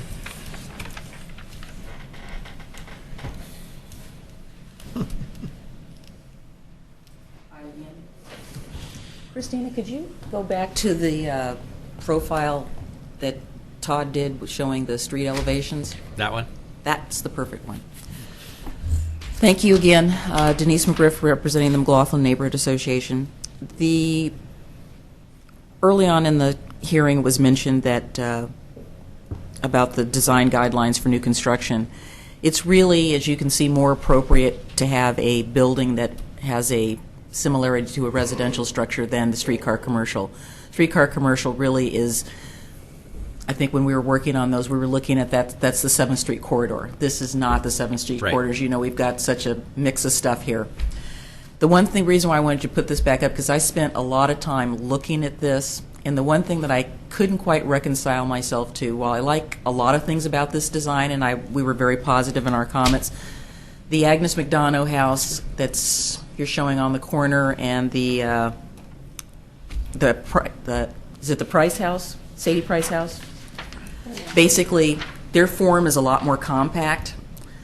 And I'd have to be honest with you, the only thing that really bothered us about this was it's just so massive on the front. Whereas the house, the 2 historic houses on 5th, basically they are tall, but they're compact. So that was the only tight reason. Like this. Yes, exactly. And you can see that the way Todd profiled them. That does not have that same. So that was the only reason. Again, as you say, the Witham house, it is extremely unique to Oregon City. I mean, we don't really have anything like that. It probably wouldn't fit in so well in Pasadena, except in the outer neighborhoods, because most of those bungalows are huge and gigantic. And this have is a nicer really carport. Yes, and they do have a nicer carport. But I think this will, this proposed design will go a long way as opposed to the one that was originally approved way back when, which that just did not meet any of the design guidelines for new construction. But I think the other thing is that we would support, some of the recommendations to go to site plan and design review. Todd will be coming to our neighborhood association meeting, and while this is a 2-step process, the proposal in the current code really doesn't recognize this neighborhood or this particular situation. So if you want to modify that, we would be in support of that primarily because it's not downtown and the 14-foot ceilings it just doesn't work here. Yeah. But I think all in all, again, Todd did a really good job with a site, and I think the neighborhood association was real concerned that the vacant lot was being used as a parking lot. In this interim, it's fenced, and it's being used as a parking lot, which it shouldn't. And so now it'll clean it all up. It'll have a nice paved parking lot. It'll have landscaping. It will contribute to the neighborhood. And, we were sorry to see the house that was there that had the fire go, but it had to go. So this is a much better option. and we would support the staff's recommendations. Thank you. Thank you so much. Oh, Just, you clarification. should probably clarify, though, with the letter that you sent. I don't have the code in front of me, Sydney. Okay, well, it's right here, but it's just a technicality, so that if you just change the F to an E. Well, in the You're right. review, that is one of the criteria that was supposed to be addressed about how this new construction Right. has an effect. Right, So but if I'm I just got the saying letter it should wrong, be E, not F. again, I don't carry that code around with me Okay. because it's big. But thank you for pointing that out. I'm glad you don't. Yeah, I'd be worried about me if I was carrying it. Does the applicant have any comments on No, that? I don't have it memorized. Todd, do you have any comments on what was said or no?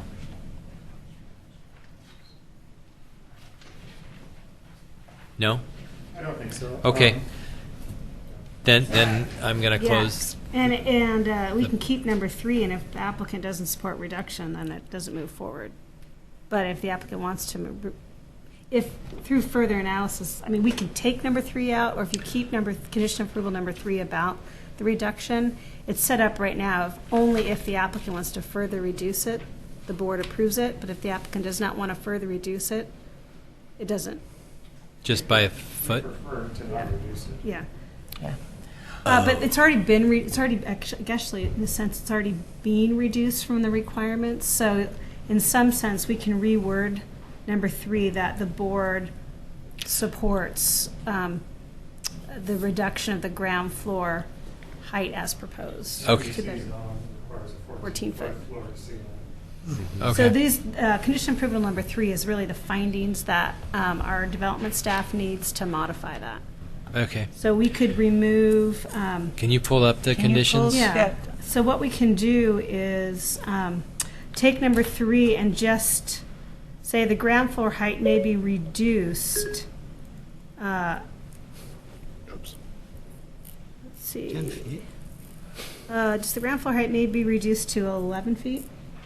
No, the ground floor to ceiling height is Yeah, he's already reduced it. Then we're at it. So Yeah. we'll just take that first section out and say, capital T, the ground floor height may be reduced 10 feet to further reduce the massing of the proposed building. This condition modifies the requirement. So that's the finding that development staff needs. I need to So- close the hearing. Okay, so I'm sorry. So the hearing's closed. I think we can make that modification to the conditions. Does anybody, as a board, have any questions on this project or discuss anything on it? Well, I was at the site today, and as I was looking across the street at the massive St. John's Church and all the outbuildings for that church, and then I looked north and I saw the WC building. The taller house? MC, yeah, This one right here? yeah, that one right Yep. there. It seemed to me that and then in back of that house, the proposed house, were more tall commercial buildings. On the other street. On the other side, Yeah. and you could clearly see them through the openings between the buildings. It didn't seem out of proportion to me. Yeah. You know, Yeah, I get what Denise was saying. It's massive because of the width. The height, no. but look how wide this place. It's Right. as wide as that one. It's just taller, that's all. just taller. Yeah. And when you look at the one on the right, it is true, a lot of those Victorians were more of a box. But, it's certainly much better than what we originally saw. I will also say that other tall, slender, compact house is on a significantly smaller site. Yeah, this one's bigger for sure. Yeah, and I think this section is helpful, but looking at the district in general, that portion of it, it's appropriate. And it's also important to recognize that this is a transitional area going from commercial to the residential portion. And this is really where that bleeding happens. So I think it's an appropriate style. It's very tastefully done. It doesn't attempt to be a knockoff, but it's still elegant. And yeah. Okay. Let's move forward. Sorry. I just noticed the conversation about the side lights and the separation. with the windows. Oh, yeah. I have a additional condition number 5 about Actually, the side lights. it wasn't, are you talking the windows on the second floor? Second floor. Yeah. Oh, okay. Yeah, but Todd's saying that I think that's, it's a scan. They're going to be left. that's the plan. Okay. Keep them the same. So that wouldn't need to be in there. Does somebody want to make a motion? So moved. Would someone second Second. it? Okay. Can we call for a vote? Sure. Jonathan Stone, Aye. Cindy Toll, Aye. Bob Siegert, Aye. and Derek Metzen. Aye. How Motion about carries. me? Oh, Chair McGoughlin.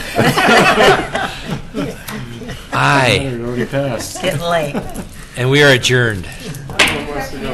Oh, yeah, I have communications too, tiny bit. Uh, I sent an email about the state tax credit that Restore Oregon Oh, yeah, I is saw working that. on. I know I heard support from you last time they made the presentation, so I've taken that. Unless I hear from somebody, I will be signing on that the Historic Review Board supports the concept of an additional state tax credit for rehabilitation costs. And I'm looking at Jonathan. I don't know if the Main Street organization has also discussed that. I'm looking at not yet. Well, Put our name to the it. hearing is next week, so Yeah, and I so far sounds like I may be at the hearing. So. we've signed the petition. Mm-hmm.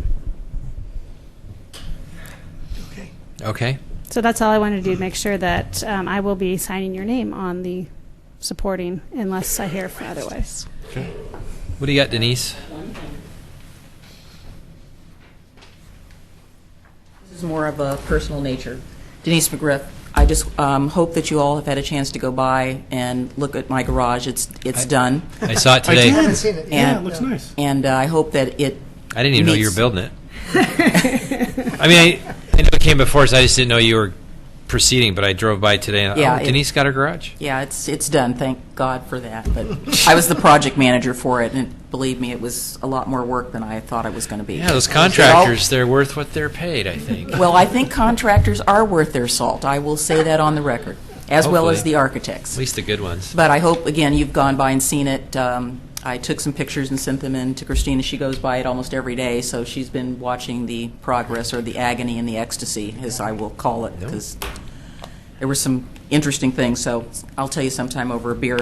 But the other thing I wanted to talk to you about is I want to put on my other hat that I wear sometimes, in the fact that I'm also on a quasi-judicial board as well as you all, and I can't emphasize to you enough how much I appreciate the fact that you are getting out and doing site visits. I had to admonish my fellow planning commissioners the other day because sometimes they don't go look at it, and it really makes a lot of difference if you're Yes. out there standing around in front of it, behind it, looking at everything that's around it, because it doesn't always show up on the submittals. So Yeah. I really want you to know how much I appreciate that. And also that you guys are getting better about doing findings. That's really important, because should someone appeal, those are the things that they have to look at. And I know you're giving me the look, but you need to do it. Oh, yeah. So- Well, on that comment of site visits, it's very important, and I've always encouraged it. However, it becomes a dicey issue with ex parte contact. And so You that's just- why it's always encouraged to be a drive-by. Well, actually, sometimes you need to get out of the car. You get out, but you can't really discuss. I have the No, you same. can't talk to anybody. I have the same issue, and I generally don't run into anybody when I'm doing my site visits for Planning Commission. And if I do, and somebody says, "Well, what are you doing?" I tell them what I'm doing, and that's the end of the conversation. Yeah, that's where you got to keep it, right? Yeah. So anyway, thank you very Cover much. of And I nights. appreciate it. All right. We are adjourned. Thank you. And Thank no you all. meetings There's next more month. food at